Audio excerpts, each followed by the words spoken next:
It is time for the hour of power with the Heroic Vibration podcast. On this week episode, we're going to be talking about Black Panther, Deadpool, Ninja Turtles, and more. And if you have any suggestions that you would like to hear anything, hit us up on Twitter.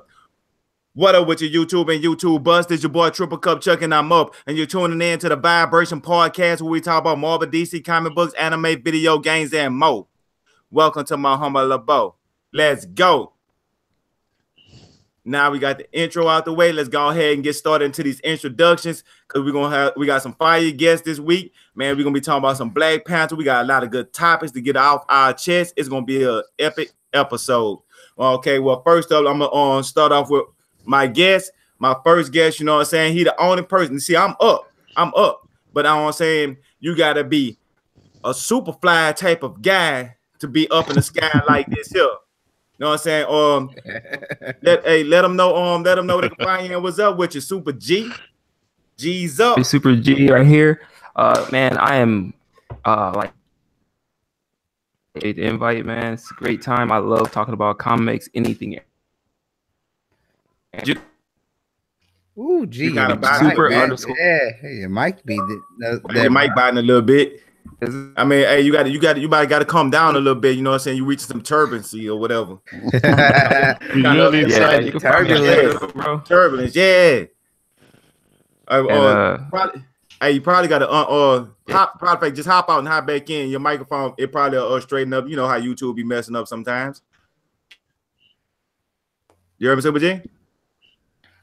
No, he's out. Right, yeah. We gonna get back to Super G. You know what I'm saying? We got to bring him down or something. You know what I'm saying? He's a little bit kind of high in the sky. You know how it is. Okay. Well, anyway, though, let's go ahead and move on down. You know what I'm saying? To my next guest, we got on here. We got Craig, the Sony extraordinaire. Harris, go ahead and introduce yourself. It's Craig Harris. You can follow me on Twitter, Craig Harris 456, and just appreciate being here. I can stay for a little bit, but I'm on East Coast time, so I'll be turning in. Got to work in the morning, but yeah, excited to knock out a few of these topics with you guys. I appreciate the invite. Hey, appreciate you for coming on, man. You know, all gamers unite, and then at the same time, this is about nerding out. Where you know what I'm saying? This showing the world that we are a whole nation. They can't hold us back no more. We getting the big AAA blockbusters. We breaking walls down, breaking batteries down. We are the new generation. Our people's rooting for their sports team. This is what we're doing these days. So this is the new generation. This is that 21st century shit right here. Well, he got it on mute right now, so I guess he might not be all the way back down yet. Yo, can you hear me now? Yeah, he backing up. There he is. All right, cool. There we go. What's up, Super G? Go ahead and get your introductions in. We know you had to come down, son. Yeah, like I was saying. Oh no. Excuse me, but we are experiencing technical shoes. This just in. We can't hear you. Over. What's going on? And there we go. Hey, don't worry about it, Super G. Yeah, we did. Yeah. Hey, it happened to the best of us. It happened to the best of us. Yeah, there you go. Hey, it's just showing you, man. This show's gonna be so fire that not even our stuff can handle it. What happened? Can you hear me now? There we go. Yep. There you go. There you go. All right. Little bit. Cool. Yeah. Cool.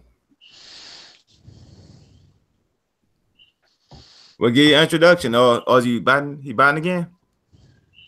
Technical but hey, we're just gonna give him some minute to get his microphone straight. Hey, it happened to the best of us. It happened to me. It happened to me for a whole year straight.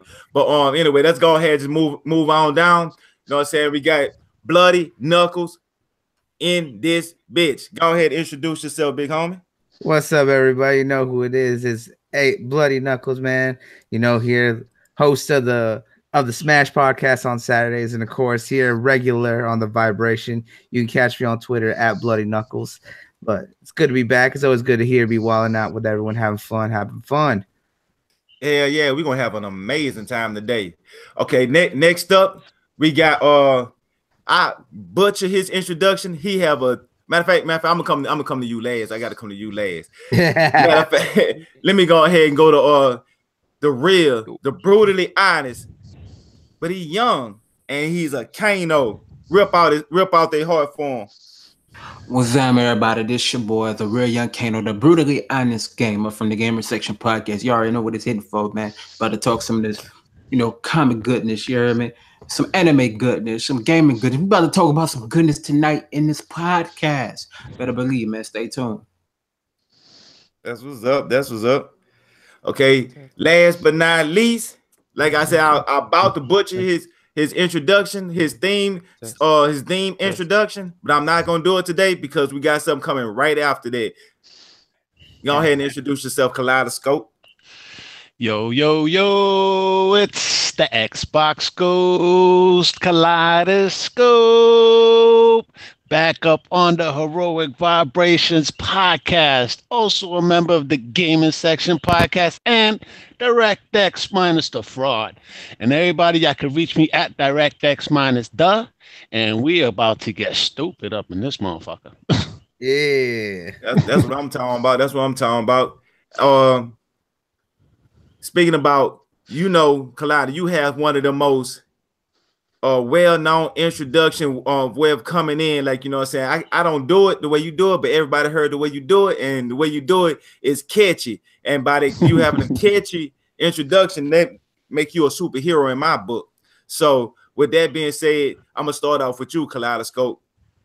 Who is your favorite introduction theme music superhero, and what theme music that you like from them? There was a TV show back in the day on TV, you know what I'm saying? Because there wasn't a whole lot of movies. I think this might be from the 80s and whatnot. It was a show called The Greatest American Hero. All right, and I still remember that song. Believe it or not, I'm walking on air. Never thought I could feel so free. Flying away on a wing and a prayer. Who could it be? Believe it or not, it's just me. Oh, he buzzing. Man, who brave enough to go next? Is that all you got? Is that just a superhero? You don't got anything else that you're loving? No, of course, the original, that the Batman TV show, know what I'm saying? With Adam West and Burt Ward. That original Batman music.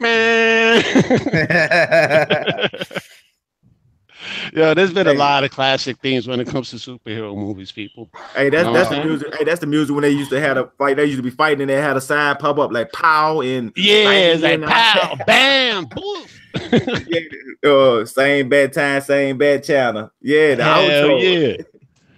Matter of fact, that should be our outro. That should be our outro. Yeah, bro. Yeah, I'm with it.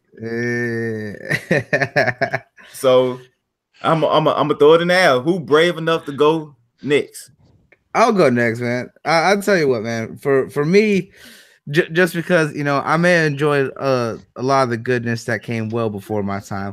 However, growing up in the 90s and the early 2000s, we definitely had some of the resurgence of good superheroes, and probably my favorite theme song for a superhero show was the X-Men animated TV show. Come on,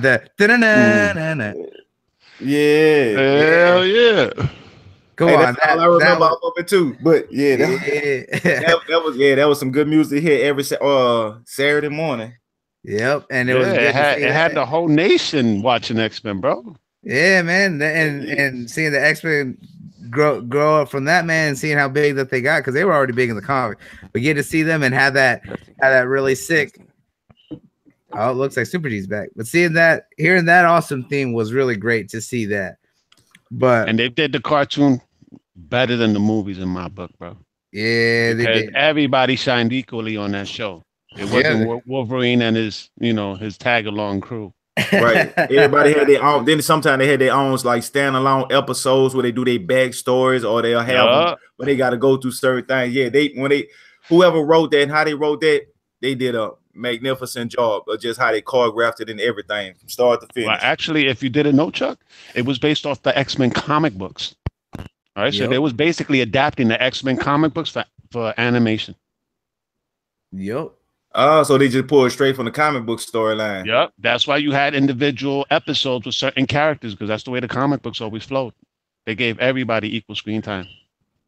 Right. See, with me personally, you know what I'm saying? When I first actually introduced me to all this whole little thing was that TV, that cartoon, the anime show that used to come on because I was a kid. And that actually got me into the X-Men and so on into the DC universe and stuff like that. And I kind of like went from there and I went backwards to learn all my history about the stuff. And then I moved forward with the stuff that's going along. But that right there was ground zero for me. So, you know what I'm saying? Bloody Knuckles, you know what I'm saying? Appreciate the trip down memory lane, my boy. Oh yeah, definitely. But here's a little throwback too for you. As much as I love a lot of the new anime theme songs, because you have something like One Punch Man that gets you all in the mood. You have My Hero Academia that's had nothing but great intros. But mine still has to go to the theme song for Cowboy Bebop, because there's nothing better than hearing that nice, classy sound of jazz getting you psyched up from Tank. I mean, come on, everyone knows that. 3, 2, 1, let's jam. Come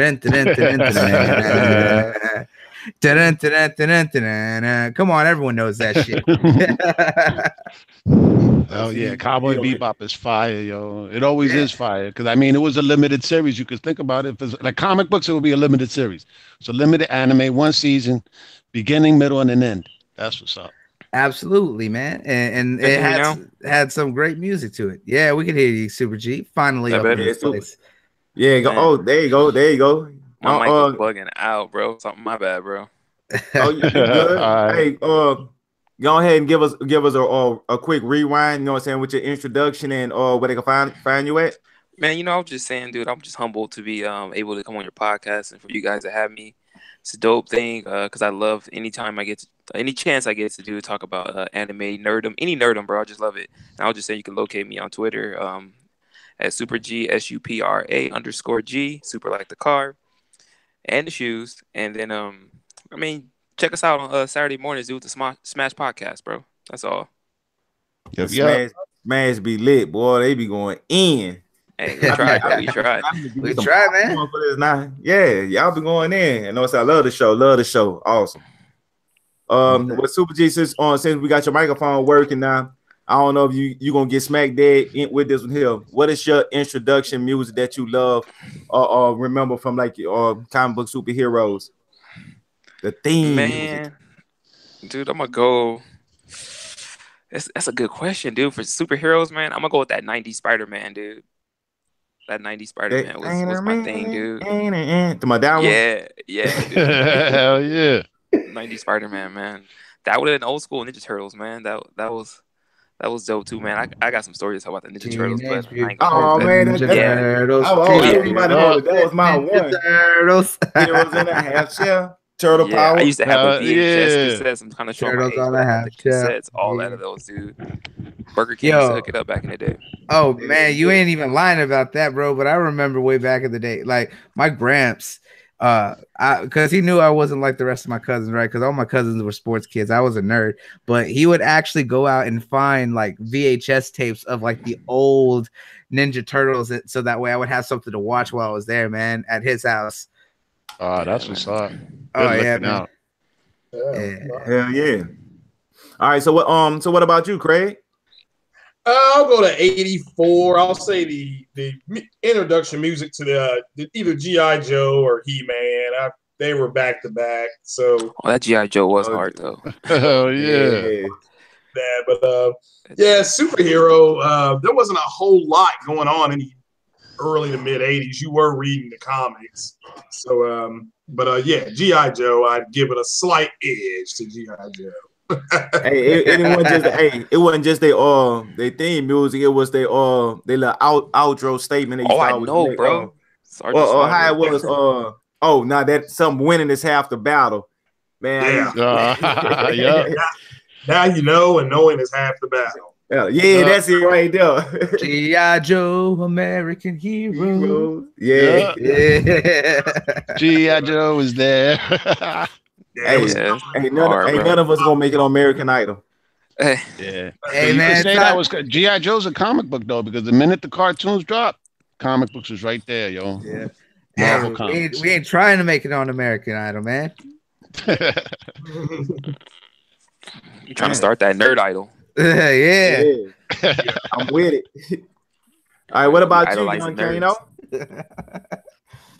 Hey, Kano. Yeah, man. I'm gonna be brief. I'm gonna keep it a little bit moderate. You know what I'm saying? And I'm gonna have to go with the Punisher theme music. The reason why I say the Punisher theme music is when you listen to it, it kind of amp you up at the same time, kind of like redeem yourself. Like it feels like you trying to right your wrongs and you try to better yourself in a sense. So that's how I feel about that. It's almost inspirational. You saying the slaughter Punisher for music. Netflix?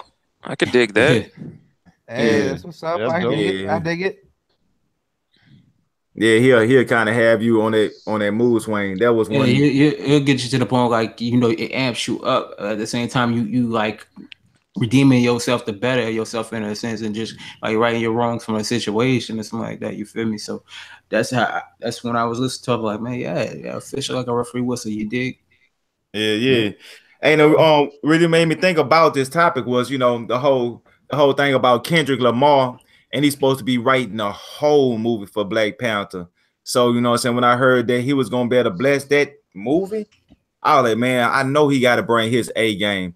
So, what do y'all think about Kendrick Lamar and he having like the whole project of the Black Panther, like for the music in the movie, and supposed to be for like the CD? So, what y'all think about that?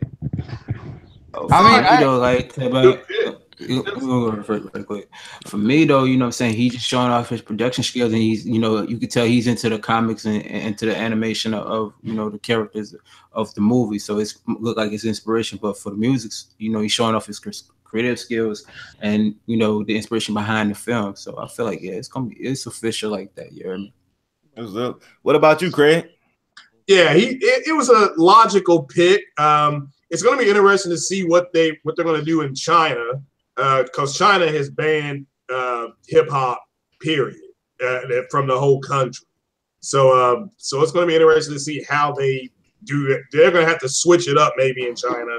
But him getting it, happy for him. I don't think anybody's had a whole soundtrack since Prince had Batman back in, I guess, 85, 86, something like that. So good luck to the brother. He's got some good producers on there. Future's on there. I think Dr. Dre has has a track on there too that he's produced with Kendrick. So yeah, it's gonna be interesting to hear it in the movies. So okay, that's what's up. What about you, Bloody? Actually, I'm pretty stoked about it because Kendrick Lamar is one of the newer hip hop and rappers that I really give a lot of credit to, because he's actually one of the ones that's actually real with what he does. He doesn't try to do, what's popular. He doesn't try to do just trash. He very follows that street poetry, and I think the way that some of the music that we've heard already kind of teasing some of the trailers has helped to push that. Like we already seen, one of the big songs right now is from a group that doesn't get a lot of love, which is Run the Jewels, and their song always gets pumped up for that trailer. So hearing that Kendrick Lamar is doing is great, and that he has the whole project to himself for the soundtrack, because actually, Craig, the last big group that actually had a full soundtrack for a movie was actually back in 2012 with the Tron Legacy movie that was all done by Daft Punk. Yeah, they did that entire soundtrack themselves, and they're amazing producers. soundtrack. Exactly, they kept. And if you think about that, though, Daft Punk is probably one of the biggest producers out there, as well as top tier electronic artists, and they're always able to switch up their sound. But they really encapsulated their music to match the tone of what Tron is, as well as to really bring out that sound that they're used to, but really make it match the mood of the movie. So knowing what Kendrick Lamar does, I think he could really match the movie and everything that's trying to encapsulate, as well as give that feel that you'd expect from him as an artist. That's what's up. Well, all right. What about you, Super G?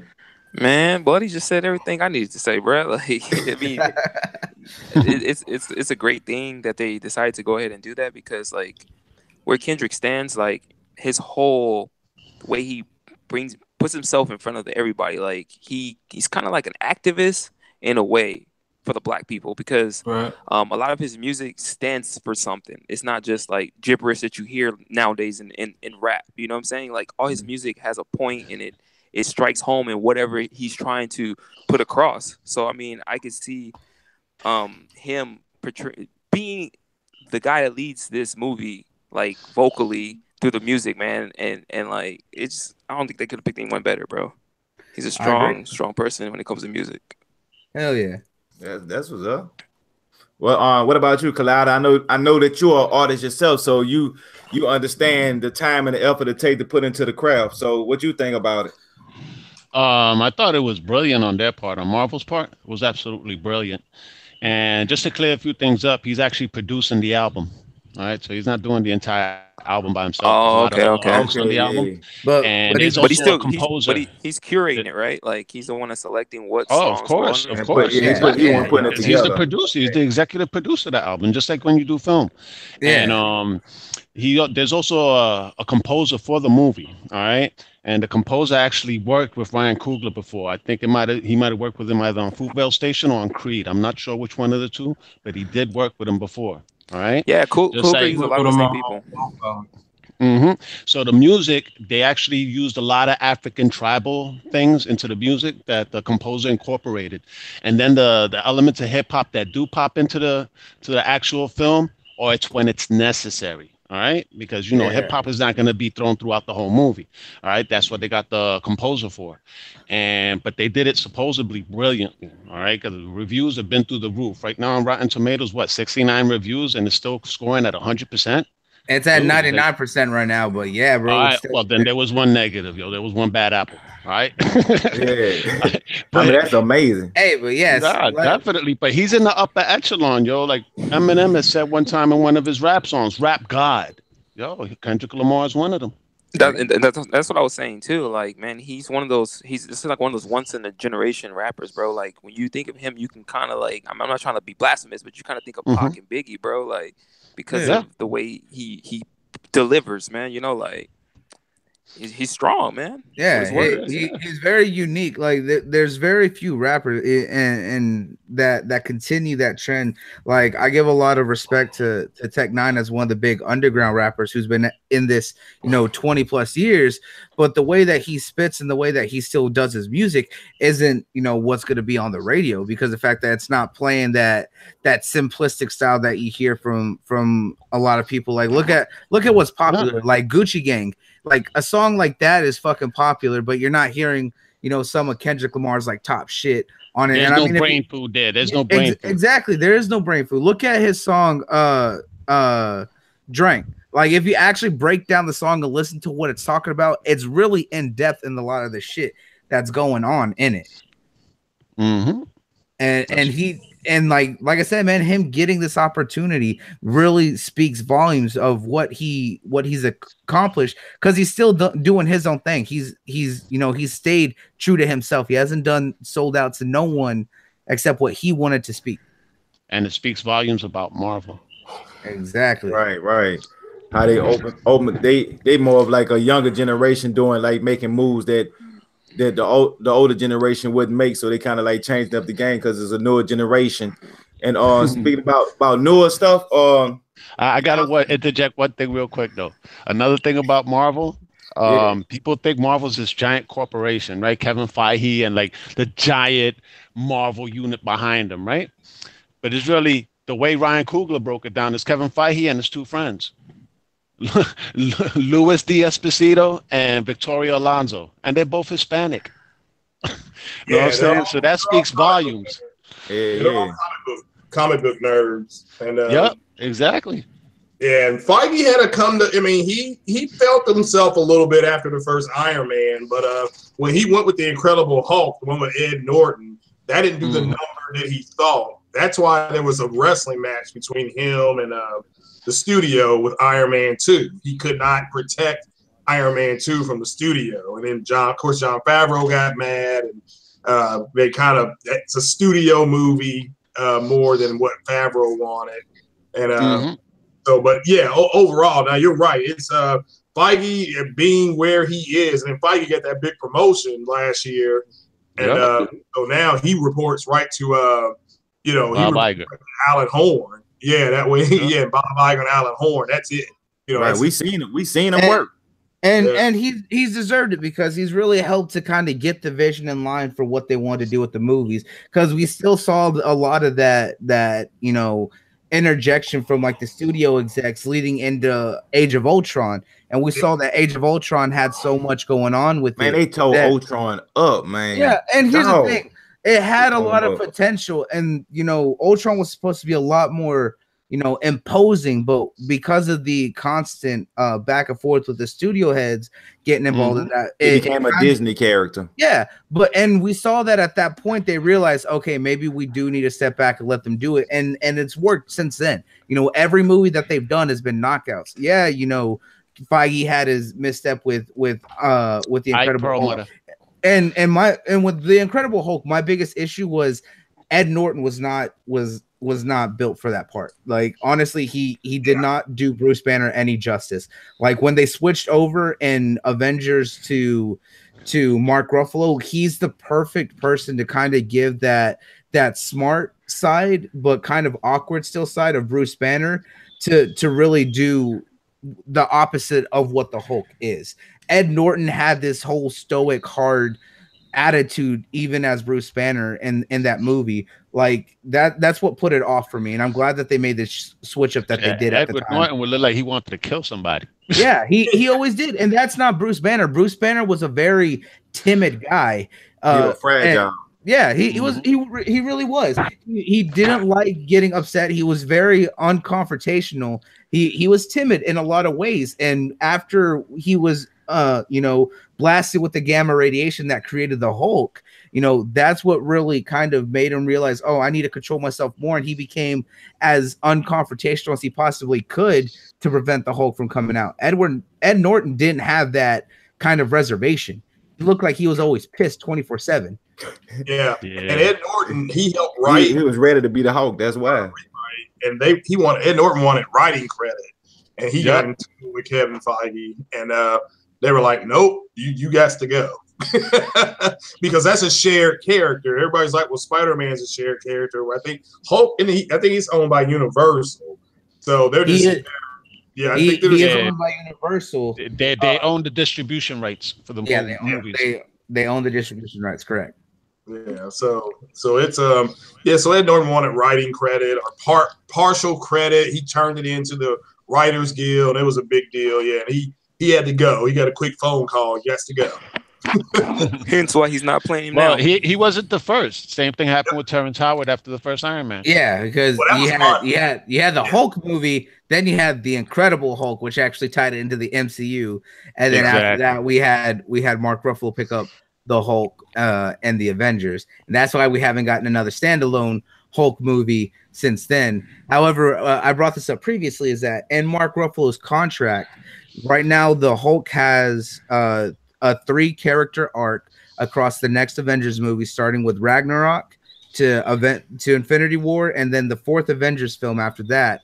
But he also has in his contract for a solo Hulk film, which they gave him from Marvel, and that he and Marvel have been trying to pressure Universal to let them do a Hulk movie to help out. And honestly, I know where Universal comes in as having the distribution rights, but they need to do the same thing. They need to work with Marvel and let them do it just like they did with Sony for Spider-Man. If they paid attention like they did with Spider-Man, let them do what they're doing, give them the control that they need. Everyone walks away rich and happy, and they get a good movie out there. Right. Universal could use the money. I mean, look what happened to that Dark Universe. Destroyed. Or they could do them like they did Fox. You know how they went back and forth with Fox. You know, with the X-Men. Now it's and now they about them back, because that was the whole reason why they had killed off Quicksilver in the MCU, and that's why Fox killed off Scarlet Witch, because they were just tit for tatting with each other. So until Disney went on about Fox. They didn't kill off Scarlet Witch though. Yeah, they They did. made her a little girl. And in the Fox universe they did, yeah, and in the Fox X-Men universe. See, but that's gonna make was, that's gonna like we were talking about on potentials for what's gonna come after Infinity War. If they did like go out in the distance and then let them both run their own path, but bring it all together for Secret Wars, which is still my standing theory, which is the best way to do it. It's gonna be awkward to see Scarlet Witch from the MCU with the Quicksilver from the X-Men First Class universe, because the boy as an actor and some of the other movies he's done has been great, but him as Quicksilver I always found awkward about it, and I don't think they're crossing over, bro. I think Marvel would start from the ground up. See, but my thing is that with them already having restarted with the First Class universe after Days of Future Past, what they could do is not accountable for Fox mistakes. There's so many plot holes in the X-Men franchise. The only one that would work is Deadpool. You're not wrong. The only one that would work. Yeah, and you're not wrong about that. But if with the Fox bout like nearly pretty much going through with Disney, this can help them get hands-on with it, help turn the creative and directive control over it, straighten out what they need to do with the storylines, and set up and start planning. Because my thought is with this happening, that one, they have X-Men, they have Fantastic Four. They could set up Doctor Doom in both universes and let it all plan out to lead to Secret Wars, because then they could bring both universes together. Then we can basically get Avengers versus X-Men, and then that all leads into Battle World, and that brings them all under one universal umbrella because they'll be collided together. Yeah. I mean, that sounds awesome. It sounds awesome, but see, and if they do flat out, I think they'll just rebuild because they want their own characters. Like the only one that can stay untouched is Deadpool, because Deadpool it's his own world, and they actually used a different Colossus. Think about it. They used a different Colossus in Deadpool. It's like the people from Deadpool knew what was up.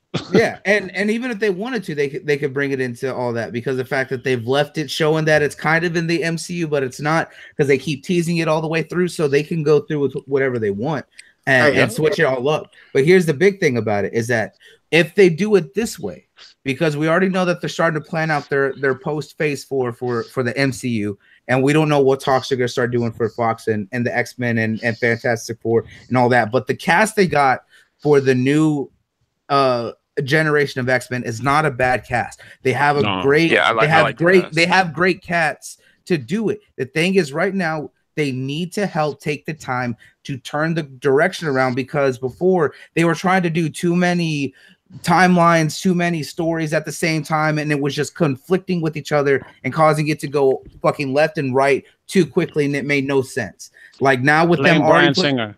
Yeah, exactly. They didn't have a plan. They weren't writing it out well enough, and it caused too many conflicting issues and continuity issues. That's why I think that them putting out the Dark Phoenix movie right now is too soon. We don't have enough basis for this Jean Grey for them to do Dark Phoenix. It's not going to work. Way too early. Exactly. Yeah. It is too early. They took 3 movies. They haven't even introduced the X-Men going into outer space. Know what I'm saying? Yeah, and don't get me wrong. I love she had two scenes on the other movie. Like she was in the other movie. And I love Sophie Turner. Like she's perfect to do a younger Jean Grey. However, they haven't given her enough basis and screen time as Jean Grey to go straight to Dark Phoenix. Man, that's honestly, my biggest issue. I think they did Apocalypse too early too, bro. Yeah, and they didn't even do Apocalypse right.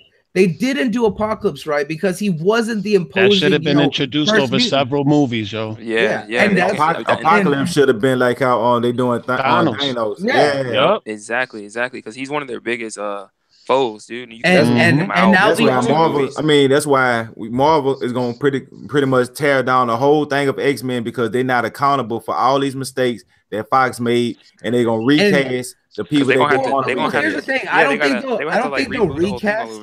I don't think they'll recast, but I think they will definitely. With the movie Apocalypse, because they introduced Storm as one of the 4 horsemen. I'm like, really?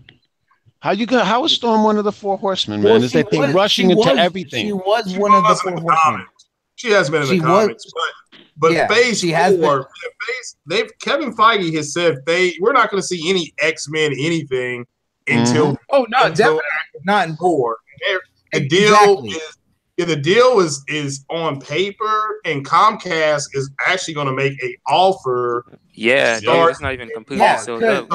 There's the talks that Comcast and Universal are trying to buy it out, but there's no way in hell that they're gonna have the money that Disney can throw. Absolutely, they're gonna top Disney because Disney offered $66 billion. Dude, so all they got to do is top that.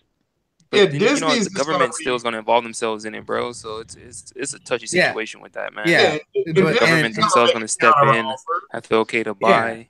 And there's nothing wrong with them doing a counter offer, but right now you got to think that they're not going to be able to top what Disney could put, because Disney has buckets of cash troves to put in. A lot of people will be hurt if Disney don't get their hands on it. Yeah, but here's the thing about it is that Disney, if Comcast especially gets involved into it, it's gonna make it even a bigger mess, because right now it's already being scrutinized with Disney into it with their massive media networks and everything, and what they're getting into it. However, they have put up separate sections for the different medias, whereas Comcast being a telecom and service provider for both internet and other things, with them already being a major monopoly for most services across the US, if they do this and try to get in on that buyout and deal, it's only going to make it more scrutinized, and it's going to kill the deal for everyone all the way around. And then that's going to put Fox in a bad situation with all their projects. Hey, let me tell you something though. This Trump's America, homie. He can do what he want. All that sound good though, man. But these government you're not wrong. But what I was saying about we're here talking about net neutrality. You know who got the net? Comcast, dude, bro. Yeah, you're not wrong there, bro. But I'm saying that they can't compete with Disney, man, if they throw them money. No, Disney got a counter offer to counter Comcast. So yeah, they got 3 counter offers to go. They're gonna counter the counter's counter. Well, I think Disney will make one counter offer, and it will be, and that's where Fox it's gonna be so much of this, yeah,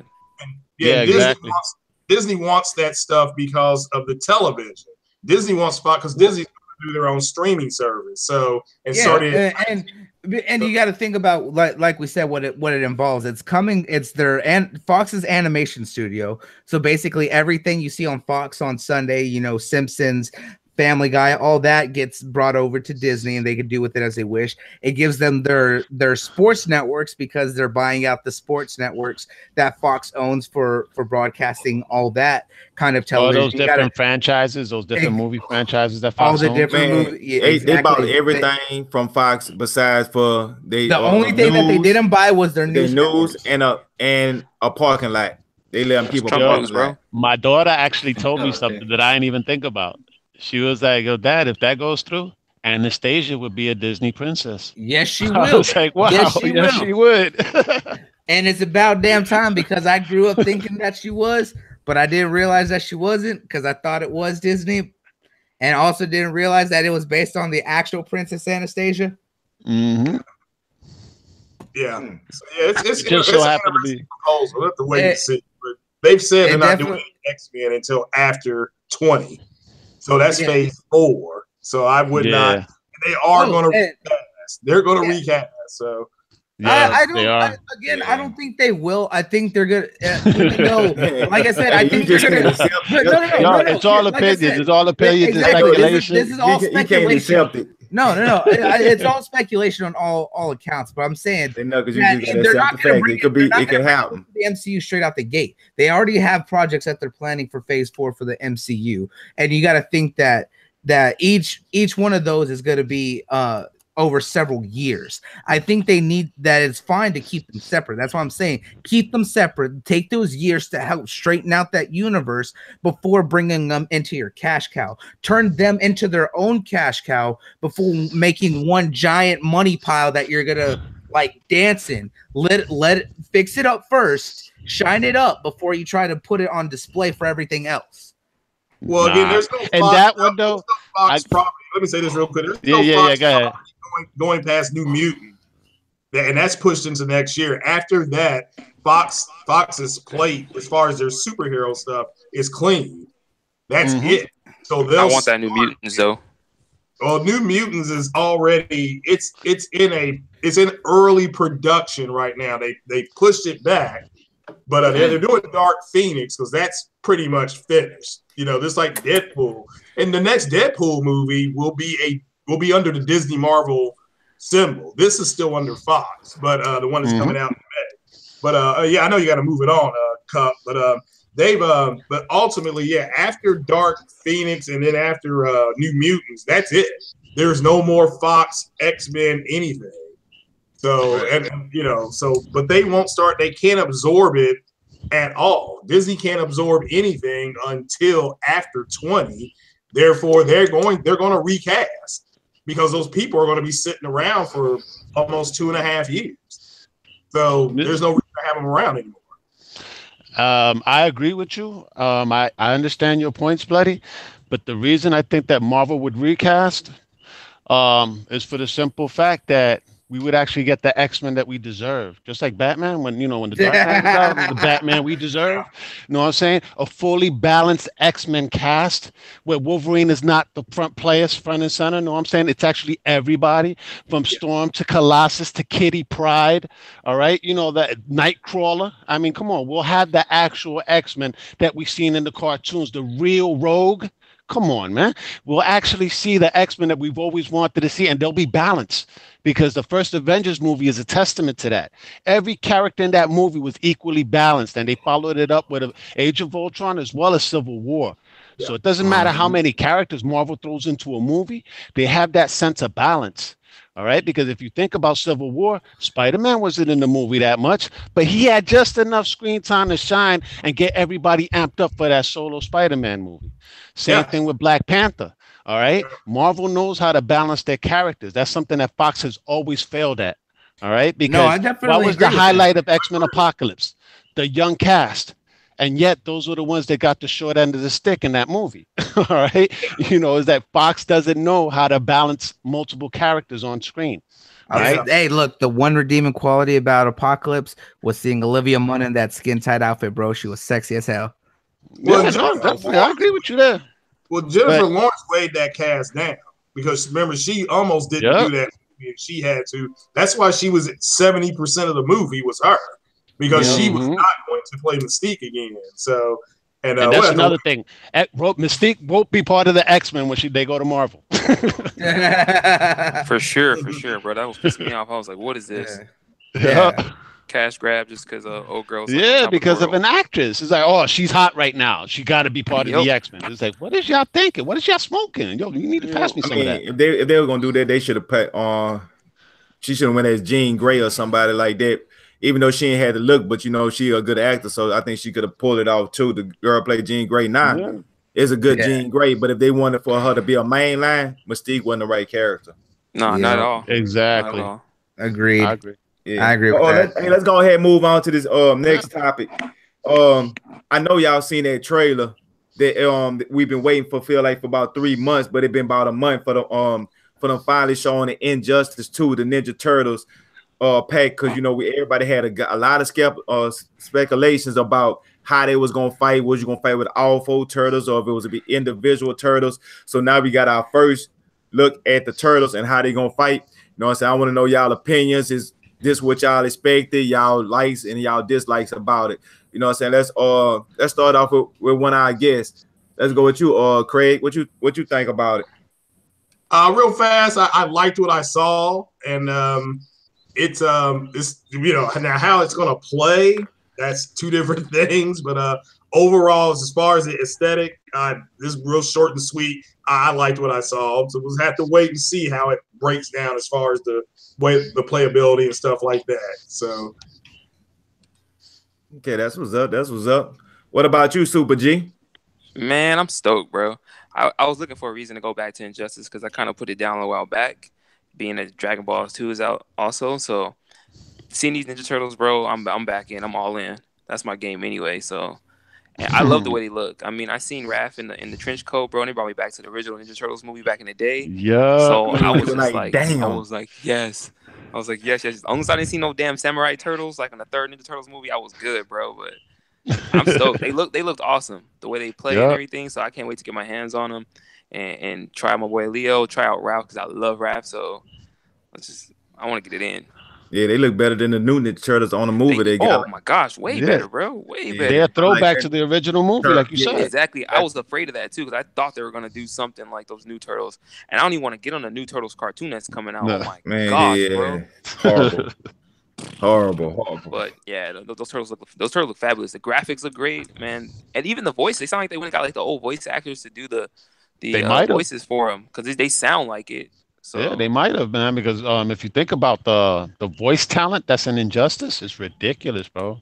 A lot of Yeah. popular stars from current, back in the day, and everything, yo. Yeah, 'cause Batman and really that's still sound one like of the best Batman. fighters that came out, bro. So I mean, that's why Well, I'm you excited gotta think that for it's you gotta think too that it's coming from one of the champions of fighting games. You know, it's coming from NetherRealms, which was made up And I from get Midway. that, but I wasn't that huge of a fan of the last Mortal Kombat, bro. Like I played it in the beginning, and I was excited for it because nostalgia. I love Mortal Kombat, but at the same time, I wasn't really too crazy about that game. I didn't really like Predator and all those extra characters they added. Like these characters have excited me. Like Adam is something completely different, bro. Like I've never. No, Yeah. I completely agree because you gotta think that with Injustice, they're bringing more, you know, hero-based characters Yeah. or more bigger comic characters that make sense. Whereas in Mortal Kombat, it makes sense for them to do these big And people you want to play And the with. DLC characters are actually saying- comic book I'm not characters. saying that they're wrong for bringing, you know, Jason, Predator, all those guys into Mortal Kombat. I just didn't like them. Like I didn't like how they felt. Jason was cool because he was like slow and you felt like you were this hulking man that could just slash someone in half, which was dope. But everyone else, I didn't really like how they played. I did. No, and even some of the completely agree OG with that. characters, I didn't really like how they played. Some of them felt too similar. Some of them didn't feel like their original selves, and then some of the new characters was just like I don't know. They just Hey seemed boy, lame. don't be hating on my boy Takeda, man. That was my boy right there. He was lame, bro. He was lame. Whatever. I kick your ass with him. Everyone talk that shit. You want to go back and play Mortal Kombat 9? I with smoke, man. I don't, bro. I don't. But that's what I'm saying. Injustice is that game, bro. I love Injustice. Injustice It's 2 not is the just- game. Yeah, but it's to me, it's still the best fighter. It's still the best fighter this generation. I agree with Super G because I got MKX as well, and I don't really play it. I barely touched that game. You know, Yeah, I went put through it the down. story I put it down way campaign too and fast. stuff like that, but maybe Yeah, it's just like think- because I like superheroes more. It could be that. You know what I'm saying? See, You know the what I thing mean? for me for fighters is I love playing them. I was like, but for me, at least personally, is like I love when they have good story modes. I love when they have fun arcade modes and stuff to give it that. But I'm not one of the. I am very hyper competitive, but when it comes to fighters, not so much with online. But I play enough to I'll hold my own if anyone wants to go. But I'm not gonna be playing like hyper competitively 24/7 like a lot of other people. So I'm always just switching my shit up all the time. So Look at him bragging on himself. Go ahead and get your real Yo, the opinion. best fighting game this Yeah. generation was Injustice. Yeah, 2. it's no, technology I'm not just- denying that. Like it's been solid. It definitely is solid. And seeing the way that they play, I'm glad that they're each individual. But Exactly. you know, they Nobody's the each- same, man. Yeah, Nobody's the same. they each have their own styles, but the fact is that it's great too. Is that the fact of some of their combos still have those tag-ins, so you know it still feels like the turtles. You know they're brothers, they're partners. You're gonna see them helping each other out, so it's great to see some of those things come out. Like when Michelangelo kicks the skateboard at the dude's face, and you'll see Raphael just come in and slam on the dude, and then just hop out. And then, of course, all their supers, all of them coming together for one big thing. Like that's the way it should be. Like I loved how it felt for them all together. Right, good. True What that, about true you, Kaleidoscope? What you think of the trailer? It was dope, man. It's like it's a throwback to the original character designs from the comic books, and also that they use in animation and cartoons, and the movie, the original movies. At least the first one, because the second one they steered left, but the first one that Tokar and was dope. Razor. Yeah, Yeah, but the first- it looked I like- incredible. I like the way the fighting system seemed, like the way Bloody was explaining that, you would do a combo with one character and then Raphael come in, grab the skateboard and smack on the dude. I saw that some of the moves are actually tied to meter burns. All right, so you're actually doing a combo like with Donatello, then you would meter burn the move, and then you got another character come in, kick you real quick, and then hop back out. I also love the finish. You know what I'm saying? Because all four turtles had to get in on the action. They're brothers. You know what I'm saying? Exactly. And then they finished it off with the shell shock, they yo. did. They even said shell shock at the end. I was like, oh wow, this is glorious. And of course, their outro was the freaking pizza, man. You know what I'm saying? It's That like was old dude throws the pizza true at to the heart fan screen, service, and bro. then Hey, y'all seen hell what it said yeah, on true the fan y'all service, seen bro. what it said on the pizza? What did it say on the pizza? If you look very closely, it went saying toasty. I can't buzz Oh, in. that's right. It did say toasty on the side of the pizza. You ain't lying. Yeah. Throw a shot at Mortal Kombat. I like, yeah, they did that. And you gotta think too that they could do that because it's coming from the dudes who make Mortal Kombat. It's all Right. that. It was just like an Easter egg inside of. That's what it was. Just Yeah, that's what I love about it is that Mortal Kombat and Injustice both are solid fighters in the way that their systems work. Even though they've built upon each other and they have their own differences, they're still very similar and solid because they are coming from the same studio, and yet they each have their own unique identity. On both of them. Yep. right. Yeah, exactly. They know that's they very remind me true. of the Horizon and then Motorsports. Yeah. Ain't that just like a same like two twins, two separate Yeah, games? the Forza franchise. Yep. Yeah, two separate games, but they still Share unique. the same DNA. But they share, yeah. So And it kind of reminds me of that. And even to piggyback off that, dude, those are two. This, like you said, it's coming from the same company. Those are the two top, to me, fighters of this generation. So They that's really still are. just know what the hell they're doing. Because Yeah. even before Injustice, Mortal Kombat probably was that fighter. I don't care if people tout and talk big about Killer Instinct. Killer Instinct is cool, but it don't hold a candle to Mortal Kombat. And you got to think too And with nor that. does it to is like Injustice. here's the thing about it. You got to think that with Ed Boon heading it, this dude has been there since the very first Mortal Kombat. He's been doing this for over 20 years, and this is his child. This game series and everything, And he still is finds his ways to baby. reinvent it, man. So that's dope Exactly. too. He does get to, and you got to think that you got to give love to Iron Galaxy. That Killer Instinct is definitely a top fighter. You know, Street Fighter 5 was Street Fighter 5 was garbage. It really was garbage. And Tekken 7, I love Tekken, and 7 was solid, but it wasn't what I wanted for the next entry after not having something for almost 10 years. The last thing that we had was Tekken Tag 2 back in 2011, but still waiting for the next line in the main series. 7 was not what I was hoping for. It wasn't at the level that I was expecting. And now that it was okay, but graphically, it doesn't hold the candle to any of these other fighters, man. That thing's still like a PS3 game, bro. Easy. Yeah, and part of that is because of the fact that they released it, a couple years ago as an arcade game, cabinet, right? Yeah, and they were fixing it up and making it solid for home releases, but they didn't update the look of it, and that's what kills it for me. And but it's still a solid game, but it's not what it could have been. But Iron Galaxy completely revamped Killer Instinct, and they supported it heavily, and it's a top tier fighting game. But it's still I didn't want to sound like I was shitting on it, but I was just saying it just don't. To me, I enjoyed it. I enjoyed it for what it was. Killer Instinct fan, but when it came to Injustice took me away from Killer Instinct. I mean, I can't even look at the game the same no more. That's my point. That's my point because I was a Killer fan.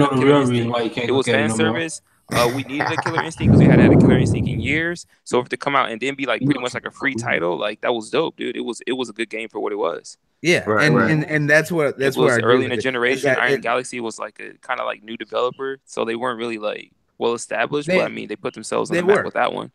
Yeah, because that's what it saddened me when it came to Tekken, though, man. Because Killer Instinct was the first fighting game out this generation, and yet Tekken's characters look inferior. The mechanics are solid, though. It's a Tekken mechanics. You know what I'm saying? So you can't change the mechanics. The mechanics are solid, and I love the rage art, but the graphics don't hold a candle, bro. They don't. And that's the sad part is that like when you have a new upcomer, because Iron Galaxy, the biggest thing that they did before that was they did a game called Dive Kick, which is a very simplistic fighting game. Super simplistic, man. Yeah, but it was fun. It was a fun it was a fun, unique thing. And then they come out, getting an IP that hadn't been touched in years and really knocked it out of the park. And where they got those skills from, right? Where? From last generation, every one of those 2D fighters that Capcom did out, they were done by Iron Galaxy. All right, from Street Fighter 3 Third Strike to the Street Fighter remakes, Dark Stalkers trilogy. All that stuff was done by Iron Galaxy. They got all those. They got to do all those ports and remakes for them, but they already so had they got that, they got more familiar with, like, let's say, the fighting mechanics of games. All right? And then they did their dive kick thing on the PC, which sold them a mint. They made some money off of that, and then Microsoft picked them to do Killer Instinct, or to continue doing Killer Instinct. Yeah, and they deserve it, and I really hope that they do great with the sequel that is being talked about. Like, I wish them the best with it, because they really did a top tier fighting game to compete with some of the big names. And you know, Street Fighter hasn't been top as it could have been in years, and I was never a big Street Fighter fan, and 5 just kind of showed why it was not that great. You know, Tekken needs to step it up. We've seen the rise of the comeback of Soul Calibur now, and you know, I'm excited for that. Yeah, Soul Calibur 6 I'm excited for, but you know, with Mortal Kombat and Justice really knocking it out of the park, and that's coming from the same company, they need to step up their games for the next iteration. Yeah, it's actually a shame whenever the same company can put out 2 games in the same generation. That monstrous, bro. Like, those games are heavyweights, man. So we're talking about Tyson level heavyweight, bro. And everybody else looking like freaking. Everybody else is looking at them now. Because everybody wants the story mode now in their games. When you have the step up to the plate, that's what they got. Exactly, because when you have the same gym put out 2 champions, and you have a rookie that's outdoing, you know, the previous, you know, Tekken needs to step up their shit. Street Fighter needs to step up their shit, and I really hope that they come out swinging hard with Soul Calibur. And that's still coming straight from Tekken from Katsuya Harada's. You know what game to me I enjoy, but like I would like to see it redo it this generation with these engines now. It was a Marvel game. I forgot what it was called. It was last generation, I believe. Marvel, what the hell? Imperfects, I think, or something. Marvel, Rise of the Imperfects. Is it that one? It was an X-Men game. It was. No, Marvel Rise of the Imperfects, the one by EA, where it was like more or less like a Smash Brothers. Yeah, and they were like open world environments, throwing cars, telephone poles. Oh yeah, I remember that one.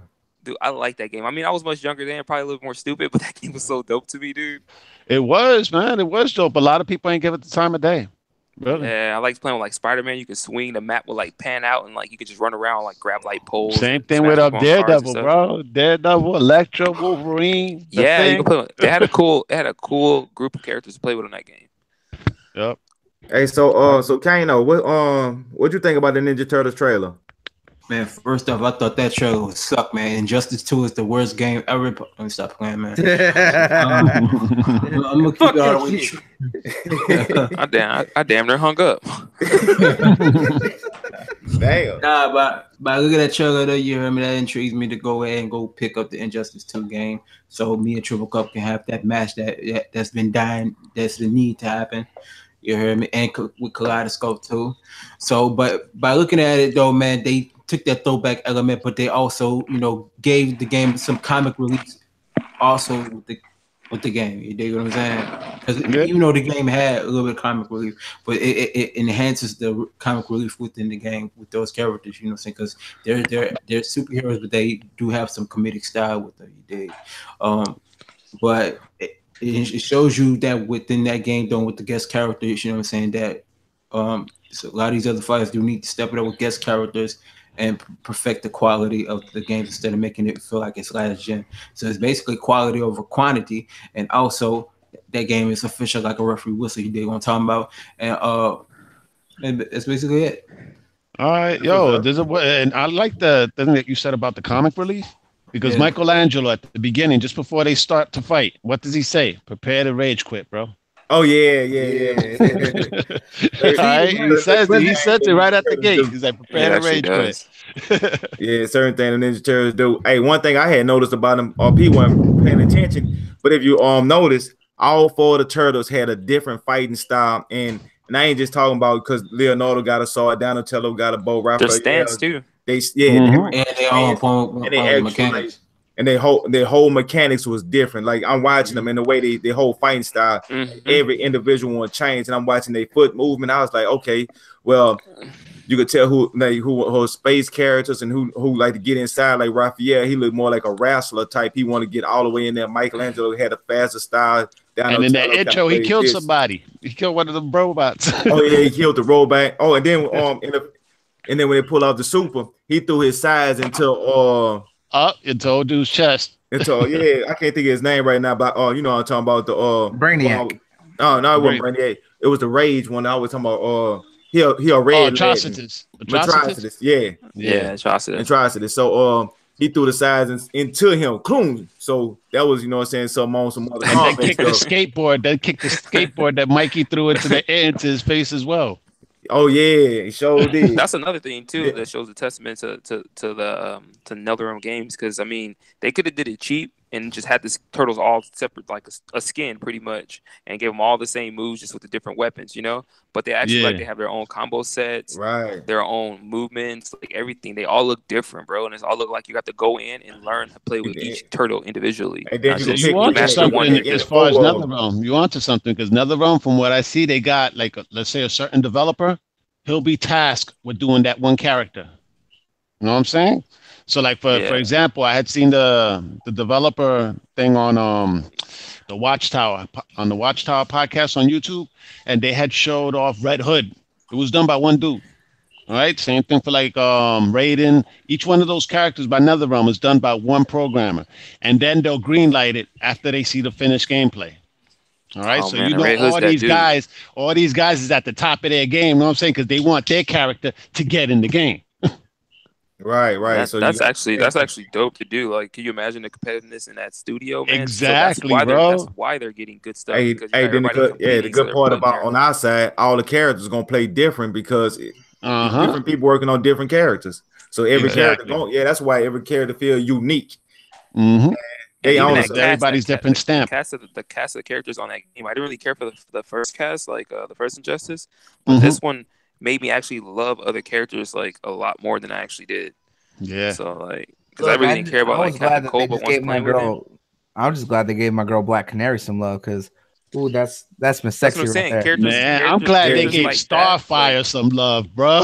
Yo, man, they OP the shit out of it. Straight up. Here's the thing about that. Is that they went with the Starfire that we see from the comics, the comics, as well as some part of certain storyline in the comics, as well as what we've seen in the animated, where she's more respectful. She doesn't use her sexuality and act like a slut, because in some of the storylines she's a slut. She uses her sexuality. Well, that's the new 52. That's the new 52. Yeah, but this one they use the Starfire that we've seen in like the Teen Titans movie from the animated series, where she's more toned down. She's she cares about Nightwing and Dick, and she's skilled fighter, but she's still naive. That's the Starfire that I respect and like, and that's what I'm glad that they went with. They didn't use the one that we know from the new 52, because that's another extreme that she shouldn't hit, and I think that's overdoing it for her character, because it doesn't match her at all. And everybody must say that the Joker is the worst character on there. You crazy? I've seen some people that are beasts. Hey, he's one of the stiffest characters, but like you said, man, he got a cock that can use him, dude. Yeah, but every time he swing, he go up against somebody that knows how to use a Joker. You'll be like, damn, man, I thought he was stiff. Yeah, I said the same thing against like that, dude. Against Dr. Fate until I played Kaleidoscope. I say I got a new respect for Dr. Fate. Oh yeah, because he was using Enchantress. I was like, yo, let's go magic for magic. Oh shit. Yeah, we win. Yeah. Dr. Fate is badass though. That's one of my favorite comic book characters. Never in all my years did I ever think he would be in a fighting game. And you know what's unique about Dr. Fate is that it's not the same person. Dr. Fate always changes every, however many years it is. Because sometimes they had the original guy though, man. Kent. Yeah. And I'm saying that's what's so unique about Dr. Fate is that he's ever living because he exists within the helmet itself. Yeah. And so that's who he is, actually the embodiment of the helmet. Yep. And not the person. And the last one that we had actually in the comics was Zatanna himself. Yeah. Well, hey, let's go ahead and move to this Deadpool. I know everybody's seen the trailer. Yeah. I know everybody that probably laughed so hard till they bust a blood vessel or something in their brain. But I want to know what y'all opinions about this, bro. Let's go with Craig. We haven't heard from Craig in a minute, man. Oh, well, I like the trailer. Marvel's just this is Fox, but it's I liked it. It was straight and to the point, and it made fun of Infinity War, and it made fun of Justice League, and Ryan Reynolds being, it's just a character that he's, it's gonna be interesting to see what they do without Tim Miller. I wish he could have been there for it, but it's gonna be interesting to see how it works. How it really works, and Josh Brolin doubling up on it be pretty cool. So it's pretty fun. Cool. Yeah. Yo, Kano, what's up with you, man? What did you think? Oh, did that wake you up? Hey, Kano had to move around. All right, he had to leave. All right. Yeah, cool. Kano had to move around. Oh man. All right. Let's do Bloody, because I know he chomping. I know, that's why I'm staying quiet, because you know how I'm gonna get. It's coming. I mean, what more could you say, bro? It's Deadpool. Ryan Reynolds' comedy as that character is just out of this world, bro. Like, there's nothing that can't be said that's not even said about it. It's exactly what you'd expect out of him. It hits all the right notes. They have the right amount of teases for what's going to be in it. You see, Josh Brolin doubling up, and that's great to see that he's active with doing what he wants to do and really getting these parts and really committed to them. Just one thing quick on Josh Brolin. He's the only person this year that has 2 movies coming out in the same month. In the same fucking month. But I kind of see where Craig is, saying, it sucks that Tim Miller walked away as he helped with the directing the first movie. However, we do see that there was a lot of issues, or quite a few issues with Tim Miller the first time around, and hearing about everything that was coming out when they were doing the writing for this one. I'm glad that Ryan Reynolds still was on full writing control over it with the person that he has with it, because I think his involvement has really helped with it. And I know where Tim Miller was coming from, but I still think that it's going to do really fantastic, even without him being behind the camera and all that. Mm-hmm. Yeah. All right. What about you, Kaleidoscope? What you think about that trailer? No, let's go with Super. You want to? Kaleido want to hold on to last. Kaleido's gonna be holding up. He got some points to prove. He got some points to prove. I'm gonna let him finish it off. But go ahead, Super. I mean, it is what it is, man. I mean, it's Deadpool, bro. What did you guys expect? It's Ryan Reynolds, Deadpool. He was born to play that role, bro. So he really was. I don't expect anything less than what we got. The first one, I expect more over the top. I expect big things from Cable's character. I enjoy Cable as a comic character, so I hope that Brolin does him right, and he's not like he was in Jonah Hex or whatever it was, because that movie was hot garbage. Yeah. Like for real, like Jonah. That's Jonah. a guilty pleasure for me, though, man. I can't. I like I get that, because Jonah Hex is a bad character, but that was a bad movie, and it's probably not. It's not like I always say about. No, but it's a guilty pleasure. I said, I admit it. See, I like the movie. It was a guilty pleasure, but that just with him in that role, like I said, it falls into one of those issues of he did the character right. It just comes down to bad writing. Exactly. Because that's what I say about the Daredevil movie that Ben Affleck played. And I said he was a good Daredevil. The movie just sucked. So it was just exactly. And that's what happened with the Jonah Hex. He was a good Jonah Hex. That movie was just awful. Yeah. And wasn't enough I expect him to do awesome, because Josh Brolin is an awesome actor, dude. Because he starred in one of my favorite movies, was No Country for Old Men, and he was solid in that, bro. He hasn't done anything bad to me, so I just, dude, that's Mikey from the Goonies, bro. Come on, bro. I sleep in a Goonies t-shirt, bro. So but I just think y'all good, man. I have no concerns about that movie whatsoever. None. So I think it's gonna be fabulous. You saying they can't fail? Pretty much, you saying they can't? No, because I mean, it's not supposed to be taken like as this serious movie. So if you get in there and think it's gonna be a serious movie, you're failed walking into the theater. And that's what a lot of people. It's in a squeeze. The first one. Yeah, it's in a squeeze. It's 2 weeks after Infinity War and a week and a half before Solo. See So, what I they get that. what I they get that, should I have get done, that, but honestly. by now, I get that, bro. But by now, I think everybody knows how different Deadpool is from Yeah. anything Marvel's doing, because you don't go into that thinking it's gonna be this serious, comic book like smash It 'em ain't up. gonna be no You know, Captain you're gonna America. laugh. You're gonna be laughing. You're gonna be laughing, and you're gonna be laughing some more, bro. Like, and you're gonna get some brutal killing scenes. So Yeah. they're too different. I get that they're both It- comic movies, but they are two different movies.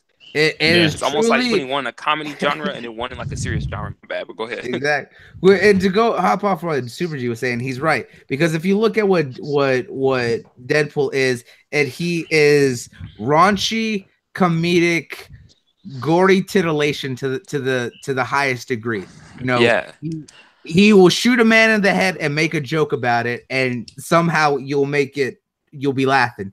Like, Yeah. you'll be like, oh my God, did he really just say that? And you'll be laughing like, why am I laughing at this? That's what it is. It's almost for audiences for those movies. Yeah. Yeah, but I And think it's but- still two back to back. I mean, just think about it. and I agree with that, because what they should have done is Solo should not be releasing in June at all. There's been too many issues with that. They really should push it back. Like, the fact that we're only 3 months out and we're barely getting a teaser trailer now. No, they need to push that back to later this year. I don't care if it's December or even October. To me, They that can't. movie ain't gonna be good anyway. Yeah. Okay, they can't. Solo, they've already refilmed. They reshot for 12 weeks. That's usually Yep. how long Yeah. a regular movie takes. So they're Mhm. 25 They weeks completely. in. I think they're already losing They with that basically movie, bro. redid the entire movie. Let's be They honest. just They wanna- basically yeah, they just redid wanna that get it entire out. movie. Yeah. And They just wanna get it here's out the now, problem with that, of them wanting to get it out, is that that honestly, if with them not budging on the Solo, like, as much as I want it in May, and originally having it been in June, push Deadpool back a little bit, because even with it being so different from Infinity War, and I still know it's gonna do numbers, it's gonna be hard competition between the two, because Infinity War has been an event for these movies that have been building for 10 years in the waiting, man. and you know that it's gonna be selling space. Yes, and here's the thing: is They all need their own space. But that movie will dominate get that the too. box But office. we live in a day and age where, like, we get a lot. We games back to back, week by week, bro. That ain't stopping some games from doing numbers, man. So I think with the movies, I go to. But what you got to think with movies is that the big time that they make their money is within the first few weeks of the launch of the movie. Like, very few movies keep doing big numbers weeks after they launch. That's the difference between games and movies. Is that and that's a good point too. Yeah, because like Forza Motorsport, they make money in the long run. Yeah, not right out the gate. And the thing about it is that Infinity War is a movie that I guarantee is going to rule the box office the entire month it's out, and a little bit into the month after, because it's still going to bite be into talked the about. Deadpool box office. I feel you. And yes, like I said, even with Deadpool releasing, then it's still going to do numbers, because you'll get the people who go to that one and then go to Deadpool after, because they're like, oh, two big superhero movies, double feature. It's still going to pull numbers within its first few weeks. However, I don't think it could do what it could do if it's releasing that close to Infinity War. If anything, I think Solo's going to suffer. Man, Yeah, Solo's going to suffer. Solo's going to suffer the worst already. I mean, they already on plan on taking a loss for Solo. They do. They don't care about that. I don't think they even care about the movie. I think that movie had trouble being made, bro. So they just want to get it out and get that shit over with, get it out of the way. So they're trying to pull a Justice League on us, huh? They just trying to get it out, man. Because I mean, it's been here's the problem with Justice League. All the other good stuff. Can we not talk about this? Oh my gosh. Yeah. Let's this shit beating the dead horse right now, bro. We beat him down so much already. Yeah, Super G, we've gone out on a limb on multiple shows about how we felt about Justice League. As much as we enjoyed the movie, we know about the issues with it. Oh yeah, the mustache gate, right? No, not even that. It's Mustache Gate. You know what? Mustache Gate didn't bother me, mustache gate didn't really bother me so much, bro. Because I mean, I didn't notice it. I mean, I wear glasses anyway, but I didn't notice it until Dude, I people noticed started that saying first stuff. scene when the movie started with Superman, okay, man. I seen that. Okay, I seen that because his face looked weird, but I was just like, did he get facial like surgery or something? Like I was telling myself that was But I didn't know- I off didn't- because I it didn't looked know- like I his didn't lip know- was just like sucked into his face. Yeah, dude. I mean, but y'all Yeah. gotta think about it. He was dead though. He was dead, so you know he coming back. They actually, if they were smart, they should have let him grow out a beard because you know said he was dead.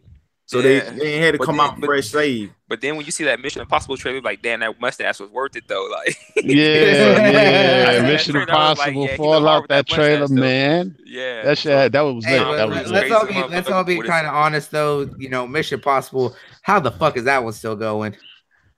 Man, I don't know. honestly, Yo, Mission it's just, Impossible is that movie, yo, though, it's bro. just that Tom Cruise keeps coming with the real. He's a producer on that, man. He gets the right type of talent. Yeah, what you were saying, I like Craig? Mission Impossible, bro. Oh, action! I mean, the same people that a lot the crew that did a lot of the action sequences in MI 4 through 4 or 5, and I guess 6. I can't remember if it got up to 6. They did some of John Wick. Yeah, they did John Wick, which that unit went and did some of this stuff for Civil War. And now some of that team is there's supposed to be a John Wick TV show. Yeah, I don't know if and a John Wick 3. Moving to that. So but it's just action. The stories, the Mission Impossible 1's story, I thought was the best, but had the worst action. Mission Impossible 2 had a ton of action. Horrible it was story. The most garbage, yo. Yeah, but Mission Impossible 3, they nailed it. And then Ghost Protocol, they followed it up. It's all been good action. So yeah, I like Ghost Protocol and the one with the late Philip Seymour Ghost Nation. Yeah. So Rogue Nation. Rogue Nation. Yeah. Look, they should make a Black Widow movie. That's who they should put in a Black Widow movie. Well, they're writing it right now. Yep. They're writing it. So, but they gotta wait to see her movie. I'm being real with y'all. The Red Sparrow for her already. Red Sparrow might be something good though. I actually seen that first trailer, and it's gonna be rated R. I'm intrigued. I'm intrigued. Yeah, I'll still be interested. Like despite what I say about it, like and the director of Red Sparrow, if you people don't know, is the guy that directed Constantine. Yeah. Wait, Constantine the movie? Yeah, the movie. Yeah. Keanu Reeves. See, I like that movie because Keanu Reeves did good, but man, that was not Constantine. No, we know that. I want to say that. But the movie itself was dope, man. All right, I'll tell you one thing though. The devil in that movie. Yeah, the devil in that movie. I can't remember who played it, but oh man, he was chilling. Yeah, talk about like the right kind of personality to play the devil. Yeah. Hell yeah. Well, let's not get distracted. Let me say my input on the Deadpool trailer. I still haven't gone. Know what I'm saying? But the trailer was phenomenal, bro. I got chills right out the gate. You know what I'm saying? When you see Deadpool, you have that Terminator tone throughout the whole beginning. It's like, wow, this is kind of like the Terminator. And then old dude steps out with the CG unfinished on his arm, and that Deadpool stops everybody. Like, hold up, man. What's up? Why is the CG not finished? Is it, what is it, man? It's not like it costs us that much like to take out a mustache. You know what I'm saying? Already taking a pot shot at Justice League. Then he goes to why they finish the CG. He decides to play with 2 action figures, right? Basically, Deadpool dressed up as Woody and Cable basically Buzz Lightyear. And then they both go head to head and Woody freaking opens up his legs in order to land on Cable's face, yo. I was like, wow, and he's wearing the Woody costume. I was like, dude, this dude is a comic genius, bro. Then they go back to the action, all right? And then they show a whole bunch of things, quick flashes of different things. The CG looks amazing. The action looks amazing. But I also noticed there was other characters because there was a part where there was like a plane and you see Deadpool, you see Domino. Who the hell is that standing on the left side of Deadpool? He looked at black. You know what I'm saying? I was like, who the hell is that? It was Terry Crews standing next to him, and behind him, you have someone who people legitimately, Terry Crews was standing right next to him, and behind him, there's a character that a lot of people are pointing out. So who is Terry Crews playing? The new version of Bishop? Well, I don't know about that, but we'll see here. But if you look at the character, behind, because I think he would make a better bishop, honestly. Well, I mean, Idris Elba did a good bishop. Because the bishop that came out in Days of Future Past, he was okay, but Terry Crews would really nail it, man, because he looks like Bishop. Yeah, the dude that do the pants gave you a very junky look. Is if you look in the back, he was all like scraggly looking. Yeah, but if you look behind Terry Crews' character, there's another character that people saw on the plane that a lot of people are pointing out. Who is that? Might be Star Crasher. That would be interesting. Because some people said that was X-Force. I was like, is they actually going to show X-Force in the Deadpool movie? Well, that would make sense too, though. Yeah, and we already know that after Deadpool 2, that Ryan Reynolds is holding the X-Force movie. Yeah, the X-Force movie, because Deadpool's going to be in it, and Domino and Cable's supposed to be in it. But we don't know who else is going to be able. He's already signed the right X. So. Exactly. So now would be the perfect time to kind of tease off some of the characters that might show up in the X-Force. Right, nigga had pretty much had their own universe going, showing Fox what they should have did, and Deadpool be the one that carried his own universe. Look, because I'm already digging Zazie Beetz as Domino, because it's a much different take, and I'm digging her so far. Like, I'm loving it. Yeah. Everything about that trailer was just like so on point. The action looked really good. You know what I'm saying? So I'm really hopeful. You know what I'm saying? Even though the guy is like one of the directors from John Wick, right? So he actually did Atomic Blonde and did the first John Wick, and they actually directed the intro scene to Civil War, which I loved like crazy, man. That shit was just awesome.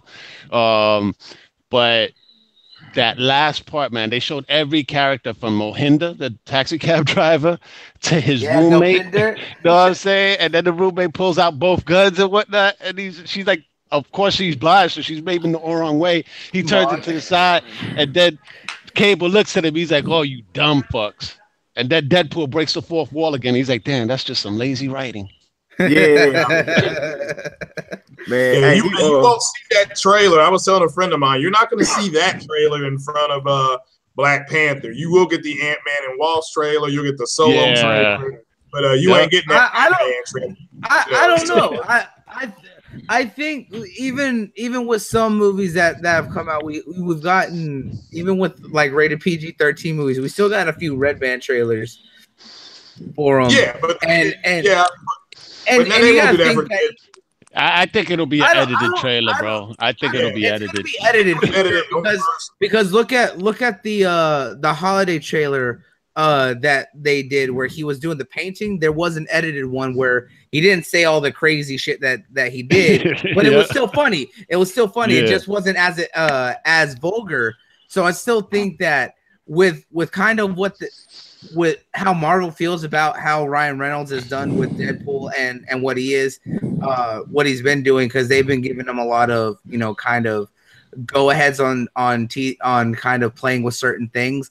I still think that it is a trailer we might see in front, just definitely edited down just a little bit, but I still think it's gonna have the humor you'd expect, just not the full vulgarity about it. Yeah, that's what you're gonna see an edited trailer. You're not gonna see that on a main Disney reel, but not what we saw on the internet. It's like the last Deadpool movie. They had 4 trailers, and you had the 2 movie trailers and then the 2 YouTube internet trailers. They were totally different. Same thing for Logan. Logan was the same way. That you had the edited trailer and you had the trailer where it was actually bloody. Yeah. But that's the way to do it, though. Hey, I forgot to mention to everybody, that's watching in the chat, I apologize, but I always let people know that when you listen to this podcast, it is spoiler-rific. So if you ain't seen the trailer, my bad. But hey, man, Craig, hold on. When it comes to that trailer, everybody should have seen that shit by now. Man, no, but I just want to make sure that dropped today. Jessica Jones trailer dropped today, and that was pretty racy too. So for a Netflix show, it was pretty racy. So But yeah, a lot of stuff Marvel just came out and just whipped it out on everybody, today. Oh, So, the Jessica Jones trailer? Yeah, I saw that. I did not see that, so I need to hop Yo, on that was kind of good. It was good. Yo, look, I love Jessica Jones. Yeah, Deadpool came out, and then like 2 hours later, Jessica Jones dropped. So like back to back. Yeah. Then of course you had the Ant-Man and Wasp trailer. I enjoyed drop. her first season, so I'll watch it. Yo, and Craig, the tease at the end of the trailer, bro. Look, I know who that was. I know who that was because look at the colors that's highlighted on her clothing. Oh yeah. You're right. Yeah. Look. All I know is that this, as much as I love Claire Temple as being the new night nurse and she's shacked up right now with Luke Cage, I really hope that they turn it around and bring Luke and Jessica back together because that would be the great move to go back to the comics. Dude, the trailer teased Hellcat, bro. Ooh. All right, because old girl was saying Jessica needs a partner. I was like, oh, that's what's up. Yeah, oh man, yeah, and that drops when is that? Did that say March or it's dropping? Yeah, it's dropping in a little bit. March. Yeah, it's real soon. So everything gonna be like back to back to back to back. Yeah. So as soon as we gonna go see Black Panther, it's gonna be all from that day on. Yeah. Yep. Exactly. Yes, sir. Yeah. That's the start of everything. I think in March, don't we have Pacific Rim Uprising? Oh my no! I'm gonna go see that. I know that's Transformers Uprising or what? Pacific Rim Uprising. No, the Transformers wish Uprising, they bro. were that cool. No, Transformers wish they were that cool. Heck no, bro. I'm sorry. That movie looks like a Transformers movie, bro. That thing. Nah, is so, no, it doesn't, man. No, it doesn't. Just because that one girl turned into a ball. It's okay, bro. That one girl turned into a ball. The only ones that are looking forward to it, man. They all hating on it. Yeah, I'm not hating because I like Boyega, man. But like that movie, compared to the first Pacific Rim, this looks like a Transformers movie. That's because of the fact that it's not being directed by fucking Guillermo del Toro. I don't care. It's still giant Jaeger and Jaeger action. You saw kaijus with battle armor. Moving around. It looked like a Transformers movie, bro. Whatever. The Transformers wish they could hold a candle to it, man. The Transformers only had one good movie, which was the first one. Everything else was downhill after that. Yeah, they were trying to sell toys after that. Exactly. That's what this one. Hey, this what this one's trying to do too. Watch. Look, you're not wrong about that, Craig. Because after the first movie, and then the second and third one, and then when they did the fourth one before they did Last Night, which now the fifth one, there was an interview. I think when the third movie was coming out, where Michael Bay came out and stated that he was seeing all the hate that he was getting with the Transformers movies and all this and that. And he was saying that he don't care about what people are saying because he makes movies that appeal to little boys. That's what he is going for, is that those movies are like cool looking toys and big explosions that make little boys go, oh, that's so cool. Michael Bay. Yeah, well, he's right about that. I mean, even Spielberg couldn't change that man's mind in the third Transformers to try to make a plot movie, and he wouldn't do it. But it's toys. I mean, it's the same thing happened in Spider-Man, the third Spider-Man movie. That's why they need to throw Michael Bay in a dumpster, bro. Leave him there. Yeah. Close the lid. Just leave him in there. Him and Zack Snyder both. Hey, look. The only thing that matters. No. If we're talking about what's coming out in March, the only thing that matters is everyone needs to go see Ready Player One, because that is the biggest fucking nerd movie that will ever come out. Like, in the next. Up your microphone while you talking. I am, because that movie is being done by Steven Spielberg, right? And it has any sort of Easter egg and reference to any movie from the 70s and 80s all the way to now. Anime references, video game references, comic book references. Everything is in there. And most of the stuff that's in there was all done by that man. So it's like the biggest love letter that can come out.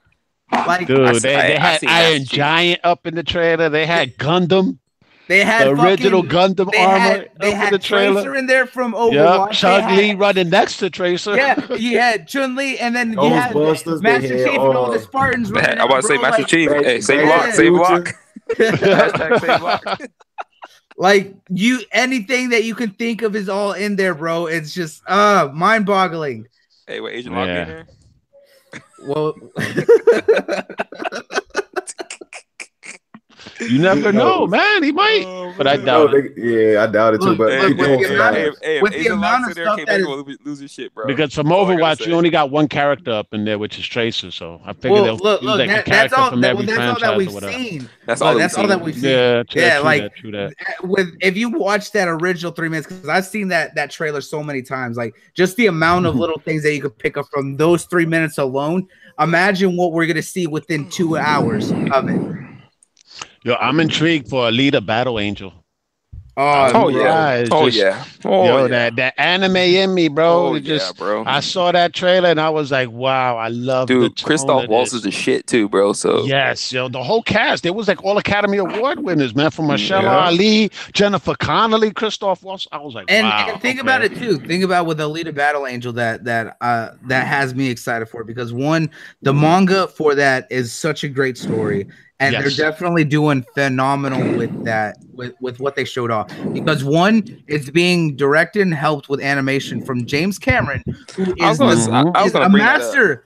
Yeah, he's a master of visuals, because we've seen it with King Kong, we've seen it with Avatar. Like, come on, dude knows what he's doing. No wonder why. And then you're getting it to come out, because he over here working on other shit. No. He ain't directing this one though. It's Robert Rodriguez. Well, he was originally doing it, and he's still helping out and helping out with it. But Robert Rodriguez is doing the directing, and he is a master of action and well done.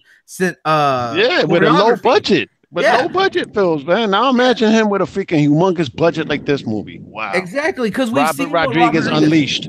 Yeah, because we've seen what he's done with like the Spy Kids movies. We've seen what he's done with what was it? From Dusk Till Dawn with Quentin Tarantino back in the day. Low budget ones, man. The Desperado series. Desperados, yeah, exactly. And plus, and he make them look like. And then he did the Sin City films and whatnot. Yup, exactly. Like Robert Rodriguez is a master of low budget but really phenomenal action pieces, because he does it in small locales. Look at From Dusk Till Dawn, especially. It's all within one. Remember that? It works. Was it the Grindhouse movies? Grindhouse. Planet Terror and Planet Terror was crazy. Yeah. That's like one of his craziest films, bro. You got old girl with a machine gun leg, man. El Rey. Because it was that Grindhouse double feature where him and Quentin Tarantino did a double feature to go back to the Quentin Tarantino movie was 80s. Okay, but what you saw, Planet Terror, was it Death Car or whatever? Death Proof. Death Proof. There we go. It was cool. It was cool, but once you got to that Planet Terror, you was like, oh, this made up for it. Because they were Grindhouse films. They were B movies, bro. That's what they were meant to be. Like they weren't meant to be like masterpieces. They were making that love story. But they were masterpieces in their own right. Exactly. Yeah, they were. Yeah, because they give love to those old B movies, bro. And the intermission in between was Machete. Yeah, Machete Kills. And we've seen those movies come out. Well, the first one was decent, man. The second one was garbage, yo. Look, bro. I don't expect anything out of Machete Kills. I was just expecting just the over the top action that we would expect from a man like that. Like Danny Trejo. Machete Kills was like Crank too, bro. Yeah, it's just cash grabs. Yeah, man. It's like half an hour into the movie, I'm like, wow, this shit is such dog shit. Look, it was the same way. It was the same way with Hobo with a Shotgun, but it was still decent in its own right. It was like bad. I don't think I ever finished Machete Kills. To be honest, I did. I did. I love Danny Trejo, man. That's a movie you think that was gonna be bad. You like, oh, I'm ready. You start watching it and you started thinking it's gonna be a bad movie, and then you like, what? Machete Kills? That was a bad movie. I know. No, I'm talking about bad like Michael Jackson. I'm talking about like bad like Michael Jackson bad. I like the first one. The first one I thought was really good, yo. When they asked old girl, oh, let me get the cell phone. She pulls the cell phone out her coochie. I was like, wow, okay, this is awesome shit. Hey, man, it was the same, man. Just Sofia Vergara, man. Oh my God. Well, her accent, bro, I don't know all the time, bro. Yeah, but she's still fine. Yo, I think her accent is sexy as hell, man. Yeah, I agree. Yeah, bro, for sure. That killer accent. That's what it sounds like. And then that badass body. Right? Remember her on Soul? It's like and everything Michelle Rodriguez is in, they should put Sofia Vergara in her place. Right. Word up. That's the way I feel, honestly. Look. As much as I love Sofia Vergara, she still don't hold a light to Selma Hayek to me, bro. Salma Hayek is like 5'1". Come on, man. Yeah, She's shorty.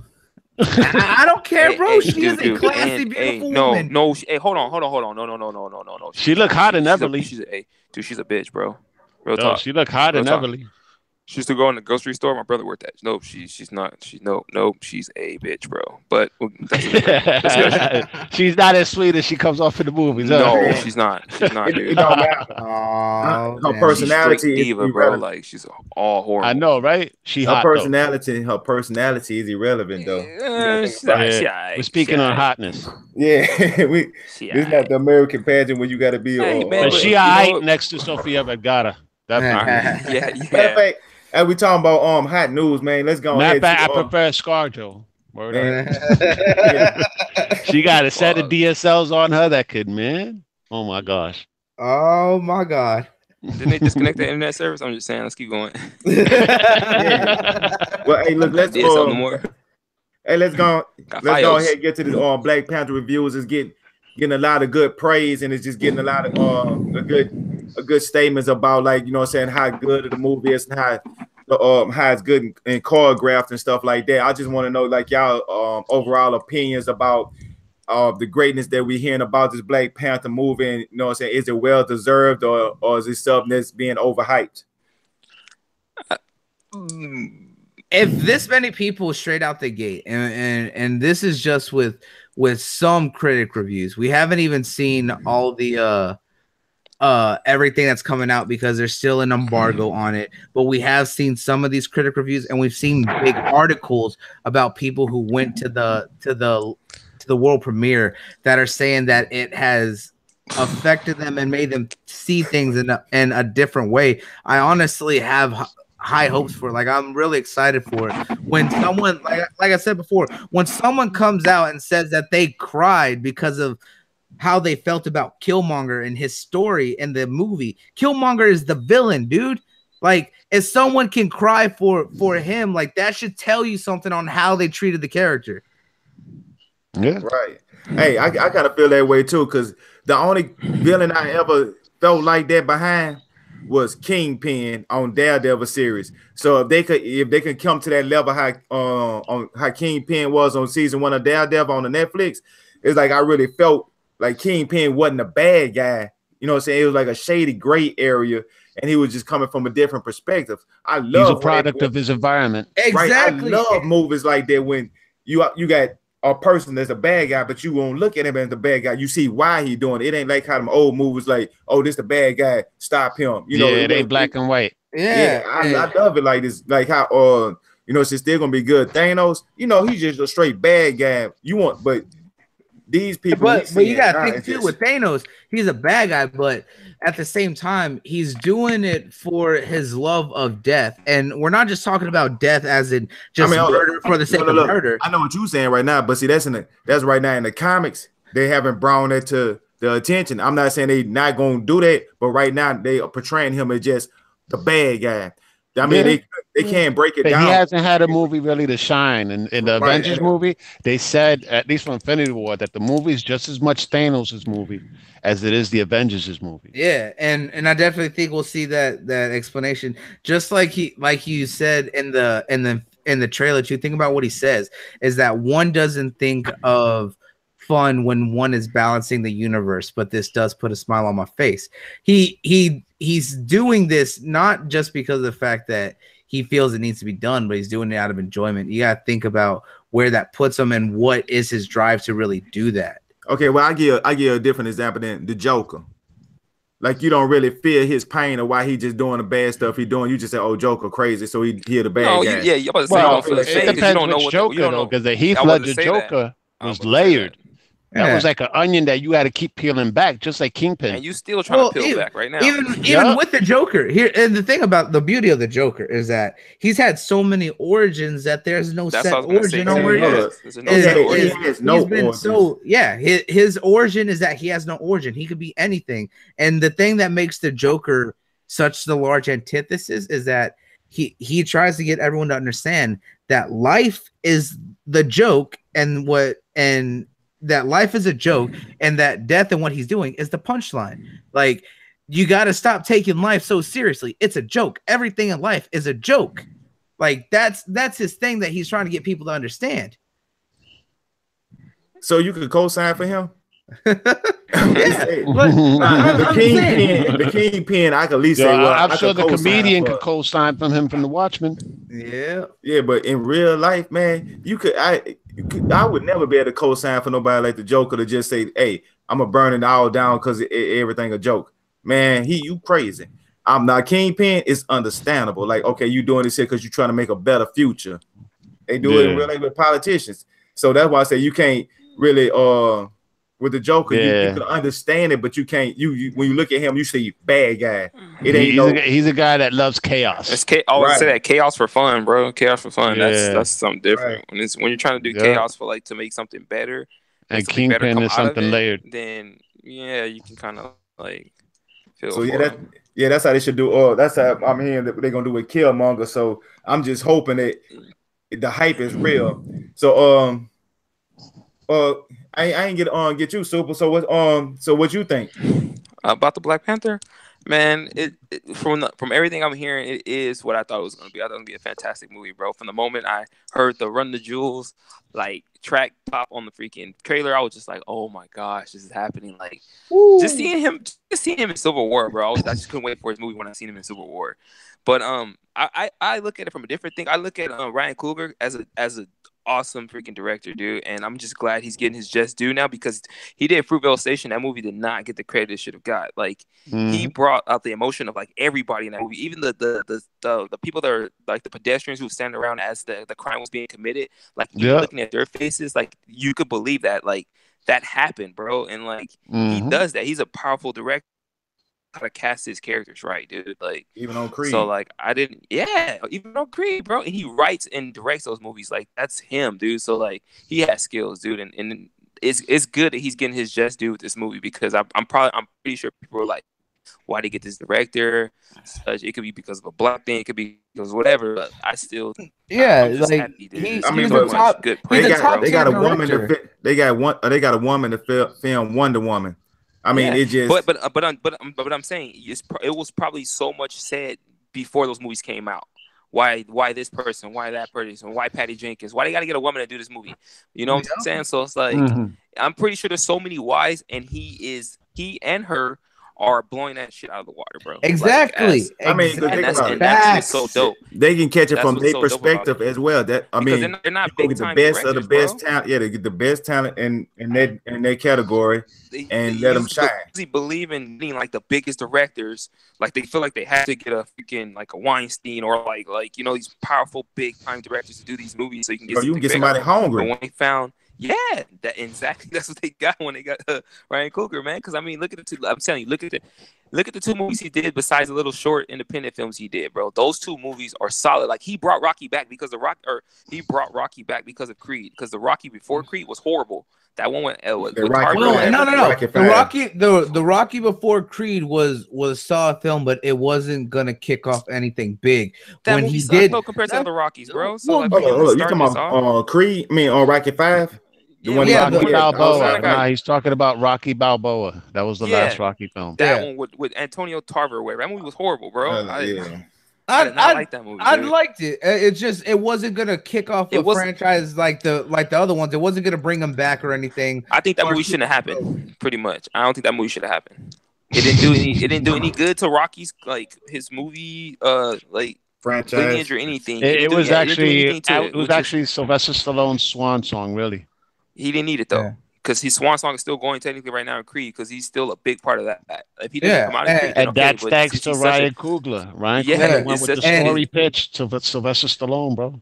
I'm telling you, and even the Creed 2 that's gonna come out, bro, is gonna be fantastic, bro. It's because of him. Exactly, and I'm glad that he did, because Creed 1, I love to see that we got to that one. Michael B. Jordan is a phenomenal actor.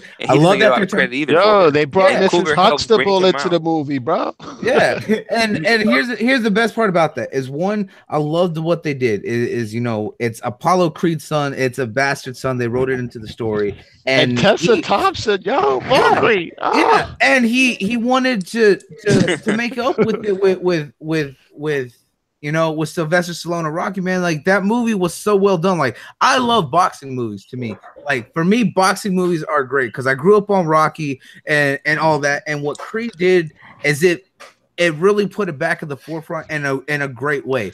Just like people don't give enough love to Jake Gyllenhaal. That's why I'm so critical of that Rocky Balboa movie, dude. Because I do love the other ones. That movie was not. He was already over the hill, man. Yeah, and then especially seeing the other boxing / fighting movies that came out like a little bit after or before that, like with Fighter and Warrior and all those movies, and then seeing that crap, I was just like, dude, come on. And look at Southpaw. Like people don't like. Yeah, Southpaw was dope though. Yeah, because people hate on Jake Gyllenhaal. And we're talking about Rocky. He's a talented actor. The biggest boxing franchise there is. Rocky is, dude. And that Balboa movie, to me, was just not. It was that Balboa movie. I thought it was good from my perspective. Man, it reminded me of Old Yellow. It reminded me of Old Yellow. Yeah, basically, man. Because if you would have done another one by himself, this is the third time we've come to fucking Old Yeller. God damn it! Stop, everyone! Stop shooting the damn dog every time, man. Sometimes it has to happen, bro. I'm telling you, stuff on Saturday, we done. It's the third time, bro. My take on Black Panther though, they really stepped it up, man. I mean, Marvel, you got to give credit to them. I'm gonna say it. I'm glad the black people look good in the movie for once. I'm going to ahead and say it point blank. You got to give it up to Marvel though. We be looking kind of stressed out, man. We ain't had nothing really good since Blade, bro. Like, hey, we had Meteor, man. I don't know what you're talking about. Let's just say this though.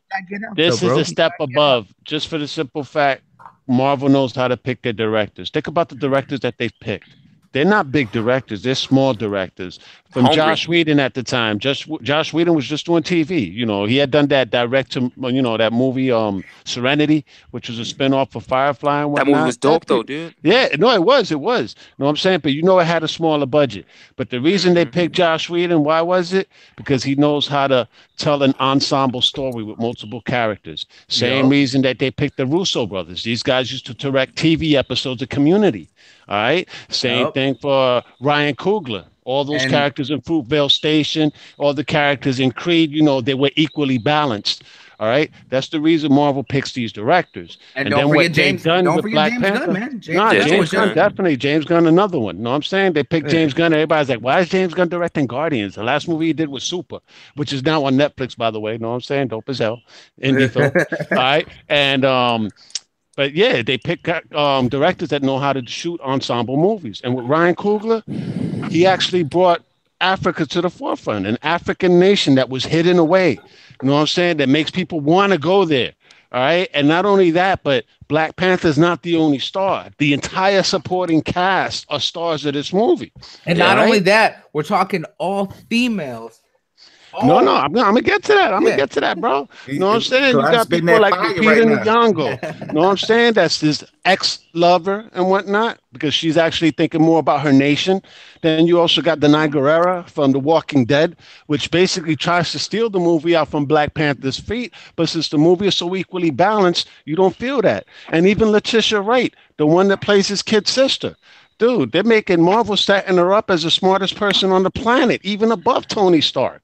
All right. And the girl has this sass to her that's going to have little girls dressing up as freaking Shuri come this Halloween. All right. And then also you got the one that plays the Royal Queen, his mother. Right. Which is played by what's her face? Forgot her name. I'm actually freaking drawing a blank right now. But the one that plays his mom's. Where's she from? Oh, shit. Excellent casting, yo. I can't picture her name right now. It's the one that everybody wanted to play Storm. Get my charger.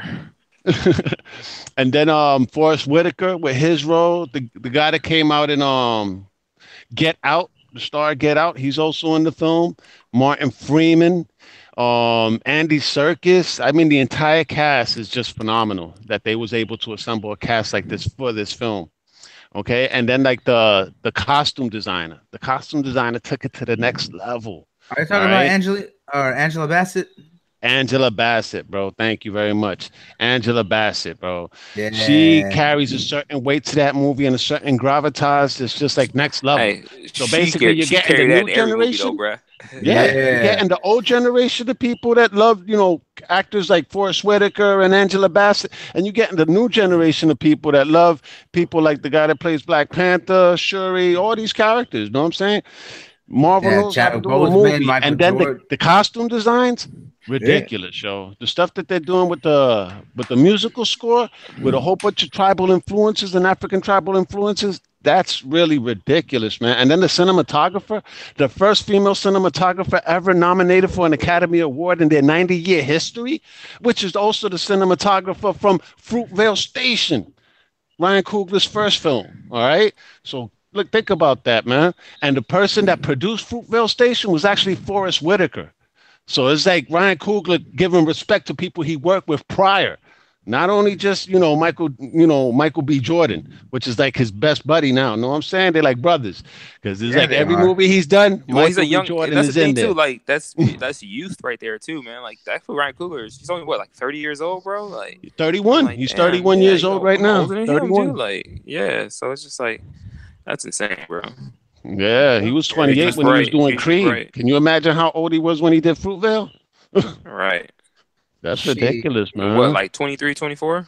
Hey, I then don't when he know. on the wire I don't know too? what age he was, yo, but he was young. I think he'd be 21 about that time, because it was quite a few years. Either way, the man is a genius, yo, and I'm looking forward to everything he's going to do from here on out. As a matter of fact, I hope he comes back for the Black Panther 2 and Black Panther 3. Yeah. Whoa. Yeah, but I agree. I really hope that he comes back, and I hope that they continue with the wonderful people that they have right now. Like, just from the cast that they have and everyone else, the fact of just how much praise everyone is getting for each of the roles, and that's even come from supporting characters. That has high hopes for what's going to come from the entirety. And I really can't. I got a quick little side shot, bro. Ready Player One, the audio book is like free on Amazon right now if you sign up for the Amazon Audible free trial or whatever. So you get Ready Player One free. Just a quick little. Oh, the book. We're talking about it. Yeah, that's what's up.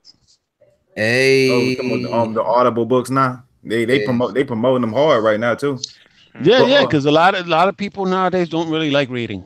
Yeah, or they like me. If I'm at work, I drive my truck and I get tired of hearing the same old music. I can pop in me an Audible and I could go with it, because I can't read and drive, that's deadly. No, yeah, it's perfect for that, really. That's deadly. Right. That's deadly, it makes sense. But you actually open my eyes to audiobooks, really. You actually just open my eyes to it. They pretty cool. I do that. I love my podcast.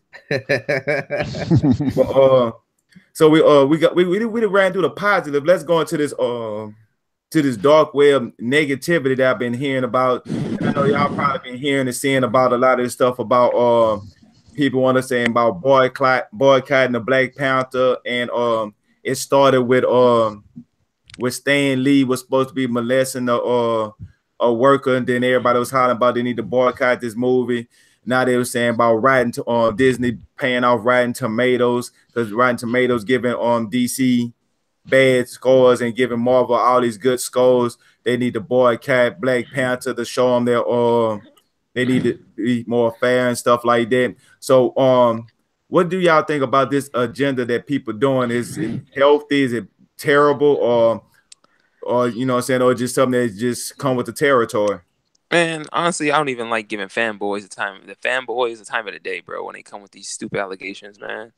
Mm-hmm. I think it's ridiculous, and I think it's even ridiculous to waste our time to speak on this shit. We know what it is, because they're just jealous or they have problems, bro. Like I'm a DC fanboy. I love DC. I pick DC over Marvel all day. That's my preference. But when it comes down to the movies, Marvel's slamming it, bro. And DC needs to get themselves together. It's better for you to just admit it and face it than you to just look stupid and try to make all these crazy accusations, bro. I feel you 100% on that. Me personally, I've loved both of them equally. You know what I'm saying? I just love comic books in general. You know what I'm saying? Whether they're Japanese, American, from England, English comics, British comics, Korean comics. I've read comics from all over, bro. Even Spanish comics out here in Puerto Rico.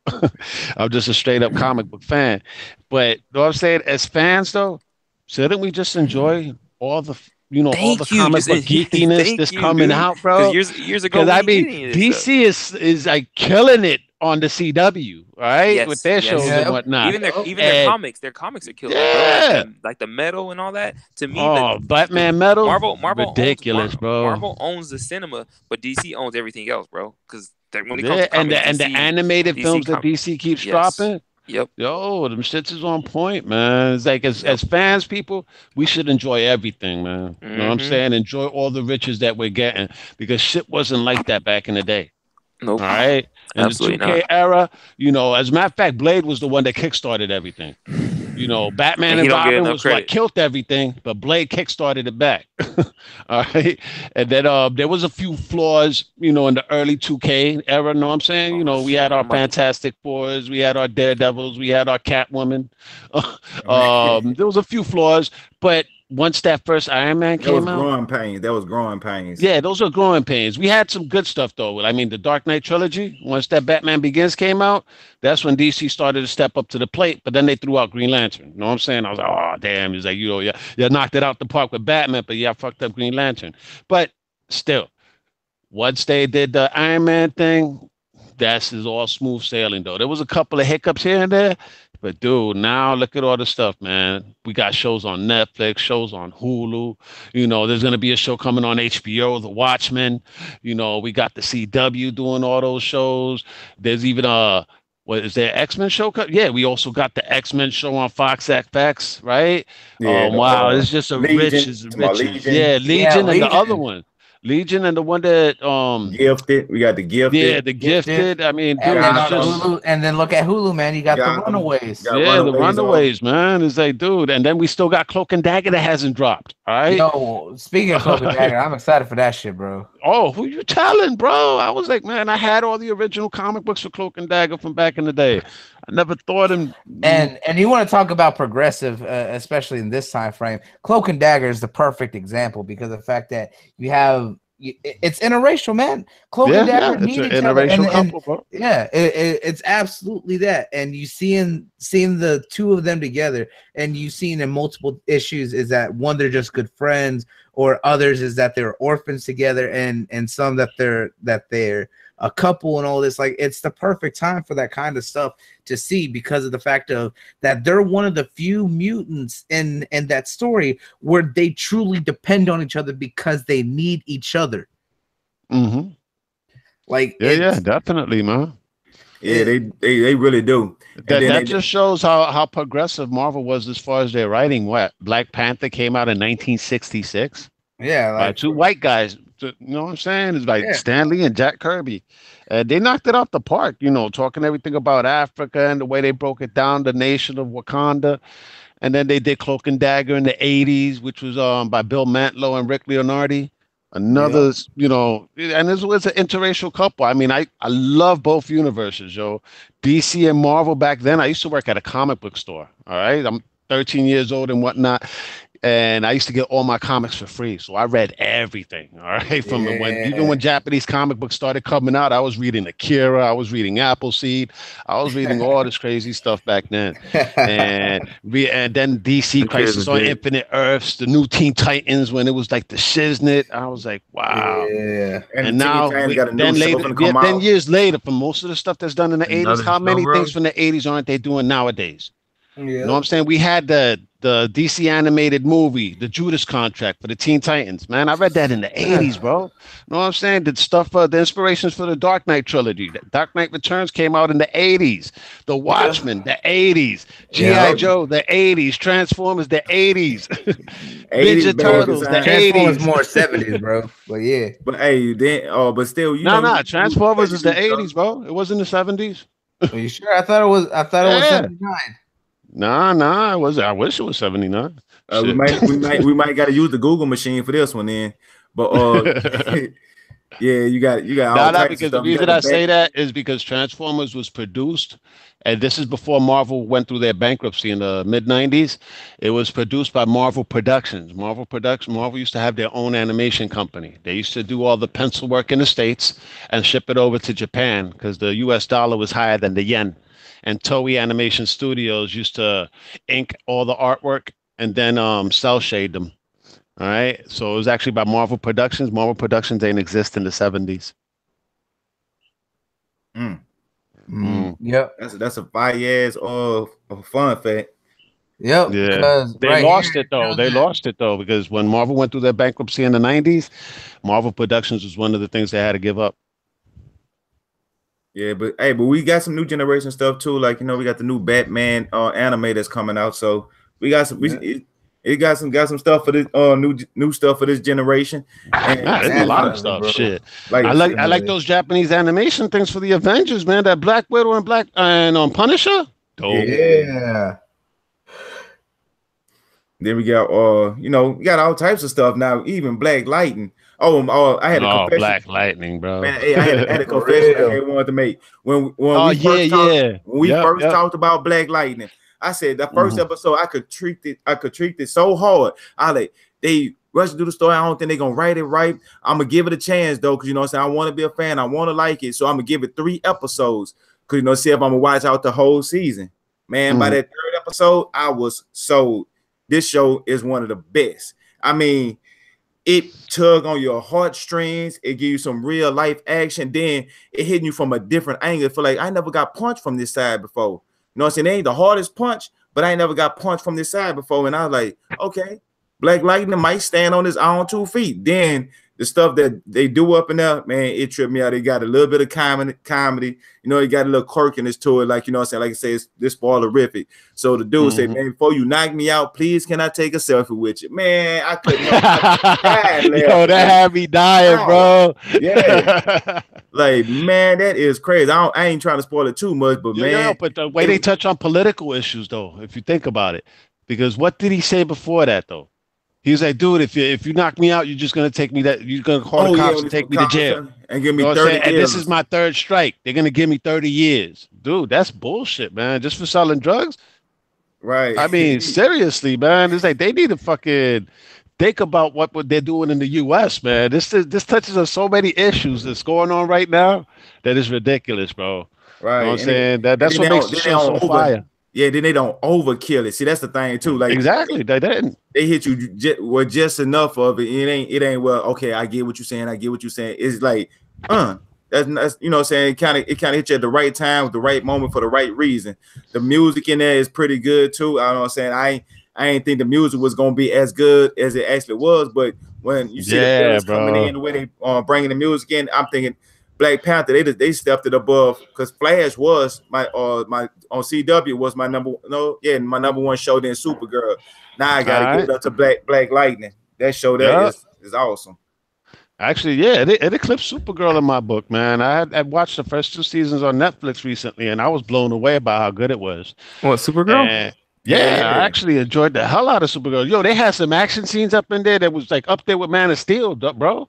Her knocking dudes through buildings and the whole 9. I was like, oh shit. I was like, on a TV show? I seen a few episodes of that show, dude. I turned away from it. Yeah, because you turned off before you actually got into, before you actually seen some stuff. I probably did. Because I had seen like 1 or 2 episodes a couple of years back, and I wasn't feeling it either. Yeah. But then I was seeing some show on YouTube, Collider Heroes, and they always bring up Supergirl. You know what I'm saying? I was like, dang, man, there got to be something about this Supergirl. So then I started watching it. I was like, then I started seeing some of the action scenes that was going down, and then like some storylines with the characters. I was like, wow.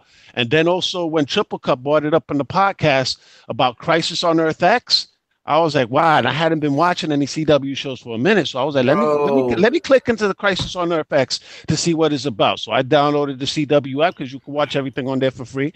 And dude, I was blown away. I was like, wow, man, now I need to go see Legends of Tomorrow. I need to start seeing The Flash again. I need to start seeing Arrow. And I thought Arrow was dope after like the first 2 seasons. I was like, they knocked it out the park. Yeah, the 3rd season, they was all over the place. I was like, what happened, yo? Because I think it looks like they coming back. Paying more attention to Flash, bro. Yeah, that could be and it. I even stated that that I watched all of them because I love all. I don't the like that shows, Heroes and of Tomorrow.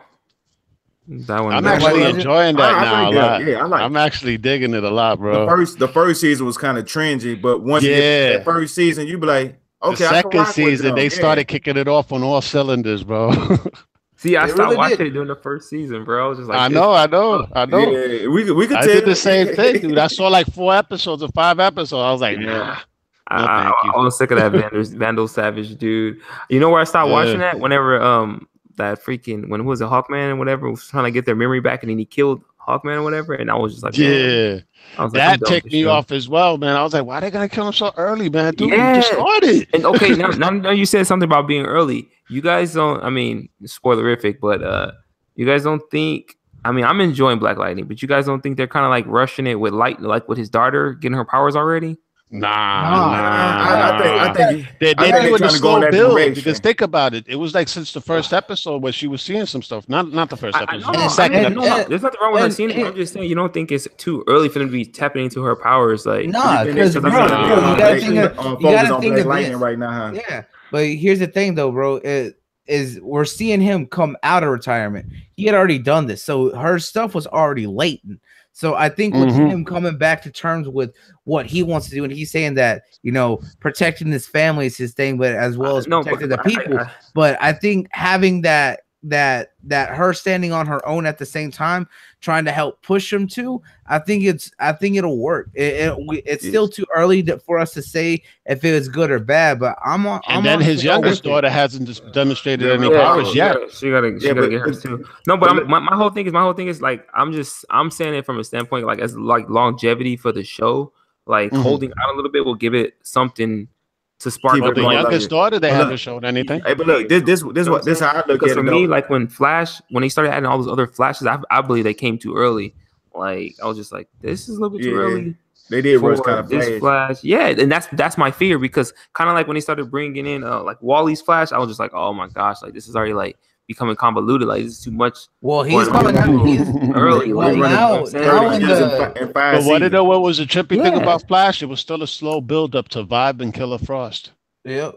And that was great. That was great. But that's what I'm saying about Wally. He just came straight on as a dude, straight on the scene. Boom. He's already like flashing in the chick and getting her powers. So I was just like, dude, hey, but look, you're right about that. But look, hey, check this out. But on with Black Lightning, just think about it in this aspect. Okay, Black Lightning, like Knuckles was saying, he coming out of retirement. This season here, they, showing what he doing and how he coming along. And the daughters are getting their powers and learning their powers. By season at least one of them. At least one of them. Yeah, at least one of them. That's right what I'm saying. Maybe just do the one. whole season. Doing both, dude. Like I'm just saying, through the whole season.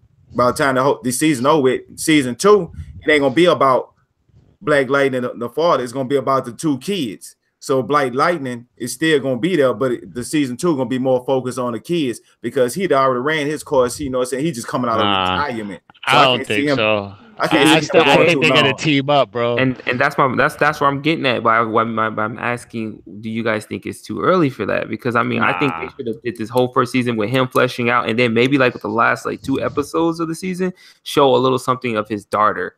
You know what I'm saying? And then that way you play off of that going into the second season where she can actually and then you explore that more. Because I think to me, like I said, to me, it just seemed too early for it. Yeah, I mean, I can understand where you're coming from. I do understand, but they are taking their time though, because like they explained, it's like Black Lightning coming out of retirement. So basically there's a history of Black Lightning already. 10-year gap. Okay. Since the last time it was Black Lightning. I get that. For us, it's just for us. Okay, yeah, that. But no. But even so, like people that don't know Black Lightning and the history of Black Lightning, because he's not that big of a hero, bro. Let's get that out there right now. So like for people to just come in and be like, oh, like these people, you're gonna learn him first, introduce him to the world. You know what I'm saying? And then let it be all about him. You already got his daughter like coming in, then who knows when the second daughter. That's one of the things that got me excited about the show, yo. Is the slow buildup of his daughter, man, and especially that scene in today's episode slow, though, right? where she's talking to the police commissioner. right? That police detective. Mhm. She's letting them know, oh, what the stuff that Black Lightning is doing is right. You know what I'm saying? I actually agree with Black Lightning's method. And, you know, you see Black Lightning look at like ex-wifey and whatnot. He like smiles like, yeah, my daughter's on my side. You know what I'm saying? But she doesn't know I'm Black Lightning. You know what I'm saying? And then, I don't know. I've just really enjoyed that aspect. And also, she's Isn't it fine like as the worst hell. thing, you know, like when you look at him, you be like, dude, this fool, he's like so obvious, bro. Hey, but Oh, that's another thing I want want to clear up, though. face. Yo, that's another thing I want to clear up, though, because I've seen so many people on YouTube talk about Black Lightning and be like, oh, how do they not know that's him? You could plainly see that it's the principal. Yeah, but when people look at him, they don't see that. They see a glare of white, like a bright light. Yeah. Thank you. You guys pay attention to this show. Yeah. I get sick of seeing all these people on YouTube saying, oh, how the hell do they not know? It's like, do you not listen to when you're watching the show, or you just watching the visuals? Right. What's going on? Because they did explain it. And then when they said it, I said, okay, now that makes perfect sense. That's why exactly, bro. And the goggles is more tech-based than anything. That way he could have almost all they see is a bright light that they can't even look at. They said it's like looking into a light bulb. Mm-hmm. Yeah, because they said that in the last episode when they were interviewing the dude, when they was talking to him right there on the street. Yep, he said it's like looking into a light bulb. And that's probably why they've already said something about it like 2 or 3 times, bro. So for him, it's just people don't pay attention, man. They're just looking at the visuals. They just want to nitpick stuff, dude. That's all. But it's not a nitpick if they actually tell you on the show, man. Break shit down, bro. Like, we got to see his face light up like a light bulb, like that. We can't see him. I did it on the Smash. I'm gonna do it on this podcast. I'm gonna take the L because I was not excited for Black Lightning when they announced it, bro. I was just like, why the hell are they giving this guy? I don't care about this guy. I'd rather have Static Shock. This and that. So I'm gonna take that L because that show is fantastic, bro. I got my girl watching it. She's into it. It's just so cool how they bring so much like the real world like stuff into this, like, drugs and everything, and how it's my favorite schools, DC show right now. How it's affecting the outside community, how the community is trying to band together. Like it's strong and powerful, man. It's like. But it's good to see. It's hitting just as hard as the Netflix shows for Marvel. Right on the CW. I thought Luke Cage was good, like how it portrayed like the Black community, bro. But this one's even harder than that, bro. Hell yeah, this is way over the top. This is like Lean on Me, bro. Yeah, right. This one is on another level. They're threading waters, dude. Because I heard them say "bitch" a few times on that show. I'm like, whoa! I was like, oh hell yeah! I'm like, whoa! Yeah. Like, how about today's episode? She's like, who's the bitch now? Yeah, and I was just like, whoa. And then old boy called her a bitch. I was like, what? Hold on. Like, yeah, I thought I was wondering when they kind of cut off guard with that. I was like, oh, they go there. Hey, I think they hyped me up even more. Yeah, something that crazy hyped me up even more for a show like, oh, they're gonna be more realistic on here. That's that was that first episode where her little sister called her a bitch. Oh, you a bitch? She's like, call me a bitch again. They did on more than one. They did it a couple times. Yeah, different episodes. But say Super G, I got to take that L back from you because man, you do not deserve no L for that one. That's simply because the show had to sell themselves to you. You didn't have to sell yourself to the show. So you both are going there thinking that I might not, you know what I'm saying, skeptical, and then they sell it to you. Now you see what they got. I can see you going through the whole first season saying that, but you know what I'm saying, they had the opportunity to present and you took the time to watch it. So you don't deserve no L for that one. That's a W all day long. Right on. But true that. Yeah, we've been in here long enough, you know what I'm saying? I know people got things to do, places to go. Some people just want to lay it down, and some people want to play the game. So, I want to get on Monster Hunter World, bro. I'm pretty sure all of us about to do that right now, bro. Yep, next step right now, bro. Like, no joke. I'm about to pour me some drink and going over here and sit in front of this TV. And how about some yeah, definitely, man. Like that, you can vegetate for a minute. Yeah.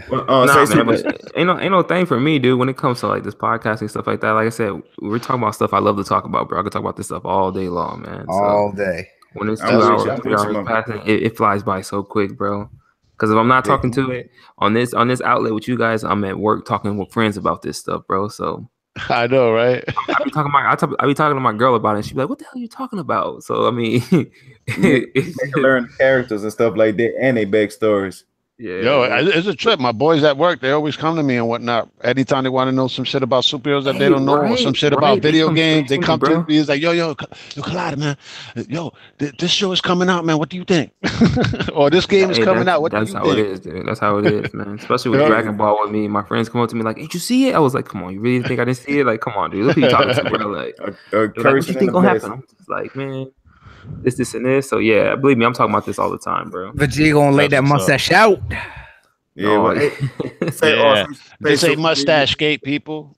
Yeah, I'm a Deadpool. But hey, check this out, Super G. Look, since this is your first time on here, I got a segment called "Off with Your Head."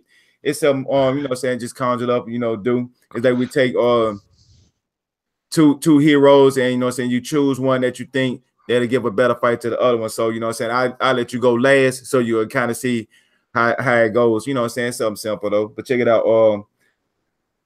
Out of Falcon and Kid Flash, who would y'all choose or say have a better fight against Black Lightning? I'm gonna start with you, Collider. Kid Flash, bro.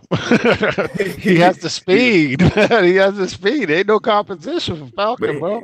But he don't know how to fight though. You could be fast but can't fight. Come on, he got to know how to throw a punch, man. Come on, man. Anybody could throw a punch. I was throwing punches when I was 5. Kid Flash in the comics is smart. He's much faster and he has a strong control over the speed force. That's one of the things I don't like about the Flash, though. I mean, I'm talking about Kid Flash from the comic books. He could run up on Falcon and hit him with like 50 punches and knock his ass on the ground, yo. All right, but the Falcon become the new Captain America. Y'all can't forget about that either. That is true. That is true. Yeah, true that. But still, he doesn't have the speed, man. Yeah, in my book, Kid Flash would destroy Merc. Yeah, basically, you got to think too is that Falcon. He's still not a meta, as they would say. Yeah, exactly. He's not a meta. And you still got to remember too with Kid Flash is that he was, when he took up the mantle as Flash, he was the one who truly created the infinite mass punch. He's the one who was able to do that. Barry wasn't able to do the infinite mass punch. He was able to run a certain distance to work up the pressure for a punch, but he wasn't able to do the infinite mass punch on the level that Wally was able to do. Exactly. I mean, you got to think too that Wally used that to defeat Brainiac, and he ran around the world at sublight speeds and created a vortex and destroyed Brainiac. This is a Wally West from the comic books, not the TV show, bro. Yeah, it's a comic book. But we all know that Wally West went on to become the greatest Flash, bro. So yeah, he did. Everybody likes to put Barry front and center because Barry was the originator, but like we know which one was Barry Allen was the Flash that everyone grew up with and knew. If it wasn't for Jay Garrick, the Flash wouldn't have existed, and comics wouldn't have had the turnaround back in the 60s that they did, because Jay Garrick is the one who really brought and saved comics back in the day. Yeah, true. But I mean, what's the most known Flash? So that's what I mean when I say that. Well, if we're going by the CW, it's Barry Allen. You know what I'm saying? And they tend to downplay Wally on the CW show. Yeah, when it comes to the comic books, it's Wally West. Yeah, because we had Wally for 30 years in the comics. Barry, people forget that Barry disappeared pre-crisis, and after that it was we Wally. Had Wally. Yeah, we had Wally for 30 years, and only recently did we get Barry back. Yeah, and what was it? But in all reality, they want to put Barry in that position to be that Flash, though. I think they like Barry more than they like Wally. I don't know what it is about it, but I think that's because, I mean, look at the whole way they did with Flashpoint and bringing Barry back, and there's a reason why they brought Barry back and put him front and center, dude, because Wally was that dude. So yeah, okay, so pretty much all three of y'all say Wally over with body the Falcon, Captain America Falcon. Yeah, even I still think so. Even when Falcon, he can have Captain America's shield and the Eagle or the Falcon he has. He'll still get bodied. Yeah, I think so. Absolutely. Wally will take those pieces and throw them. He'll just take them from him. Just run around, take them from him, and leave him with nothing. It's like, think about it, man. He could actually do the multiple punches on Falcon. The minute Falcon throws a shield, he could actually turn it around and throw it right back at his face. And then the Falcon, he could actually run to the sea real quick, drown the Falcon, and come back and punch him again. He could probably light his shield with some electricity as it goes back to him, bro, and shock him. Also, yeah. You know what I'm saying? So, okay, well, since you want to go with the shocking, then since everybody want to say Kid Flash, who would y'all think will win out of a battle royale fight with him and Black Lightning? Yeah, I'll let Super say this, man, because I know what Bloody's gonna say, and I know what I'm gonna say. Who do you think will win, Bloody? I mean, Super. I still say Kid Flash, bro. Yeah, exactly. Yeah. Because here's the thing, with Black Lightning, yeah, he control lightning and he control magnetism and a lot of that kind of element. However, when Wally runs, he generates natural electricity. He's pure energy, as well as you gotta think too. His energy that he creates, the lightning that he creates, isn't normal lightning. It's created out of the Speed Force. That's something that Black Lightning couldn't compete against. He understands natural lightning, but he doesn't understand the power that the Speed Force has. It is, and also like the way he manipulates it when he runs and everything like that. Dude. Yeah, Black Lightning won't even see him coming. Mm-mm. I mean, but if Black Lightning control electricity, when Wally using the Speed Force that's made out of strictly electricity. But it's not natural. It's not though. It's like it's cosmic, bro. Much. It's electricity all of its own because it's born out of the Speed Force, out of his natural energy that's emanated from this. It's not natural born lightning like. Hey, well, I'm gonna give y'all something else out of her. That Black Lightning was supposed to be a reincarnation of Zeus. When Zeus was missing. That's supposed to be on what happened. He was reincarnated as Black Lightning. So he do have more power he can tap into. But I'm just saying. Kid Flash. Hey, look how you got us all quiet. And, his two daughters is supposed I forgot the name, but y'all know all the Thunder and Lightning. Yeah, Thunder and Lightning. But hey, I'm just saying. So they're part of the Justice Society, right? The thing is, though, is Justice Society. Is the speed that Kid Flash has. If Kid Flash ain't have the speed, we would have to give it up to Black Lightning. But Kid Flash has the speed on his side, the Speed Force, bro. Yeah, you know what I'm saying? He can hit Black Lightning from so many angles within the span of a second. All right, while Black Lightning will take a few seconds just to aim his lightning, or a couple of seconds just to charge up his lightning, or even to charge up his magnetism. But he predictable. Kid Flash is predictable. I mean, if you're smart enough, kid, he fast. If I put my hand in a certain angle, I know how to catch him. Going off the CW show again. Kid Flash for the comic books, he could do the stuff in Injustice in the game. When you do a grab move with Barry Allen Flash, that's basically Kid Flash coming from all angles, punching you. You know what I'm saying? Is they, dude, they on some shit, yo. I mean, me personally, I think Kid Flash would body Black Lightning. Hey, I agree. That makes three of us. It's three on one because I'm really pulling for Black Lightning. But hey, this week, you know what I'm saying? Well, hey, he going for Black. Yeah, Kid Flash, I mean, you can look at Kid Flash. He wasn't going for Black though. He was just going for like his power set and everything. No, I was just messing around, dude. Yeah. Well, a little entertainment to this show. No doubt. Sorry to say, but Black Lightning, the jury has spoke this week. Off with your head. No, sorry, man. We got to do it. Yeah. One question. He's knocking it out the park. Give me a guillotine sound effect. Hey, before we go, what do you guys think of Tobias Whale, bro? Yo, raw, especially this episode. Oh my gosh. Right, dude. Raw. Dude, like I'm feeling it more and more with each episode. Kind of vicious too, bro. What's you doing to that lady? And it's like the person alive or dead? Is she bringing the person back to life? What is that? A zombie?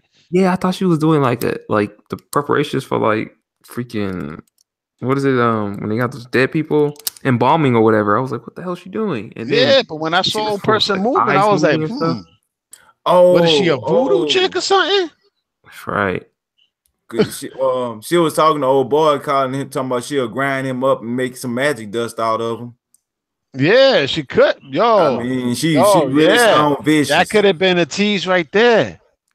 Because that person I thought was a dead body, a cadaver on the table, but that cadaver was moving. Eyes was opening. For sure. Yeah, and they kind of they did glance at that, but they ain't really they probably they ain't dwell on it. That's what I'm liking. I'm liking the slow build, the way they like doing things little by little. You know what I'm saying? Just like with his daughter, the parents, she's contemplating going to her parents, but she ain't going to her parents yet. You know what I'm saying? I don't think that'll happen to like maybe the end of the season. All right. And even then, she did a couple of missteps this episode that I won't get into, not to spoil it for Bloody, but she did a couple of missteps in this episode. Oh, Bloody, you ain't seen it? Yeah, my bad, bro. Yeah, I haven't seen it, but it's all good. I know it's spoilerific up in here. Yep. But she did a couple of missteps this episode and whatnot that goes to show that if she knew her dad was Black Lightning, she would have went to him right out.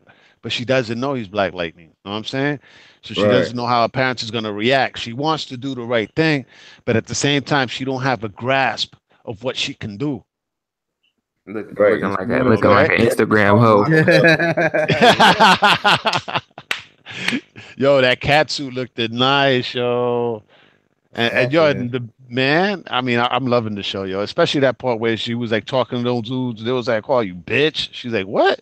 Say that again." Came back. Hey, she had to check him. Like, man, is he dead? When she put a punch on him, man, his face went down. Man, dude, both of them flew. They both flew a fucking across the parking lot, yo. And then she saw old dude breathing like. She's like, "Oh shit, I gotta call 911." It's like, dude, she don't know what she's doing yet, man. She don't know the extent of her powers, bro. Right. And then those explosions that you hear later on when Black Lightning's about to go up in that warehouse, he's like, boom. He's like, "What the hell is that?" He's like, "Don't worry about it, because we're gonna lose the dudes." Boom. He's like, "Dude, I need to check that out, man." He's like, "Somebody might get hurt." He goes over there, man. That whole place was destroyed. I was like, wow. And then you see that camera thing with this dude seeing it and shit. She just stomps her foot on the ground. Boom. I was like, oh shit. Right. Hey, that's a whole nother thing. How he keeps hiding stuff from Black Lightning, bro. Yeah, dude. And he went over there to investigate though, but he is being kind of shady because he did that shit in the previous episode with the video. That he went and he cut off the feed. He's like, "We ain't seen nothing." Yeah. Real weird. I know, man. I hope it doesn't lead down the wrong path where, you know what I'm saying, he hid a whole bunch of things from Black Lightning and it comes to the forefront and he's like, "Oh, it's because I wanted you to come back." I hope not. I like Gambi, but I want to be a little bit more deeper than just that. That'd be quick writing. I want to put some thought where you be like, "Oh, that's why he did that." I'm hoping. That's why I said I hope it's not that. You know what I'm saying? Right. I'm hoping it's not that. Yeah, because man, they got to you know what I'm saying? They doing too good of a job right now. They don't need to slack. And I love the way they followed up on the ending of the last episode, right at the beginning of this episode. I was like, wow, that's some stuff, man. Track athlete, the whole nine. I was like, dude, that's a way to do good ass writing, man. These people are on point so far. Then they had a boy looking like the devil at the end. I was like, man, this reminded me of that Snoop Dogg video, "Murder Was the Case." Yeah, the way he came into the light, he was all up in the dark at first. He's like, "Oh, let me turn the light on." He's like, "No, bothers my eyes, bro. Bothers my eyes." And then he comes up, he puts his face into the light. I was like, oh shit. Yo, they portraying him right, yo. I didn't know what to think of him at first, but damn. Yeah, they doing him right. And then he looked real, and he looked odd, but he looked real. But man, it's crazy because he really portrayed the role of the devil. I mean, think about it. You cripple, thought you're about to die. Then all of a sudden you get in the shower with all these gifts. Then he tell you, "I brought you these gifts." And then you about to turn the light on. He said, "I don't like the light." And then he said, "I know." Like he just get to talk to him like, man, if he didn't know that was a deranged type dude, you know what I'm saying? But he gonna try to play into the role of trying to make Black Lightning a bad guy. But we gonna see how that's gonna play out. Yeah, definitely. Yeah, y'all ready to get up off this thing? You know what I'm saying? I know we're about to hit for a whole nother hour just running about this here. No, definitely, bro. Is that you had to do that last segment, man? Yeah. But you know what I'm saying? I appreciate y'all coming out here. Everybody in the live chat, you know what I'm saying? I appreciate y'all for rocking out with us. People that's gonna watch later on. You know what I'm saying? Appreciate y'all. You know what I'm saying? Anybody have any last little thing they want to say before we get up out of here? And Hit the like button. Yeah, hit that like button, bro. All right, subscribe and share. Subscribe. Check out the Smash Podcast on Saturday mornings or Saturday evenings, whichever you prefer. Watch us anyway. Also, pleasure to have you on the show, Super. Right on, man. I hope I did good enough. You guys, and Craig as well. I know he's not here right now, but it was a pleasure having Craig on the show as well. Yeah, it was. I enjoyed y'all company, man. We had some great times, but we finna get up out of this thing. Everybody, peace, love, and on comic book grease. Yeah, and next time.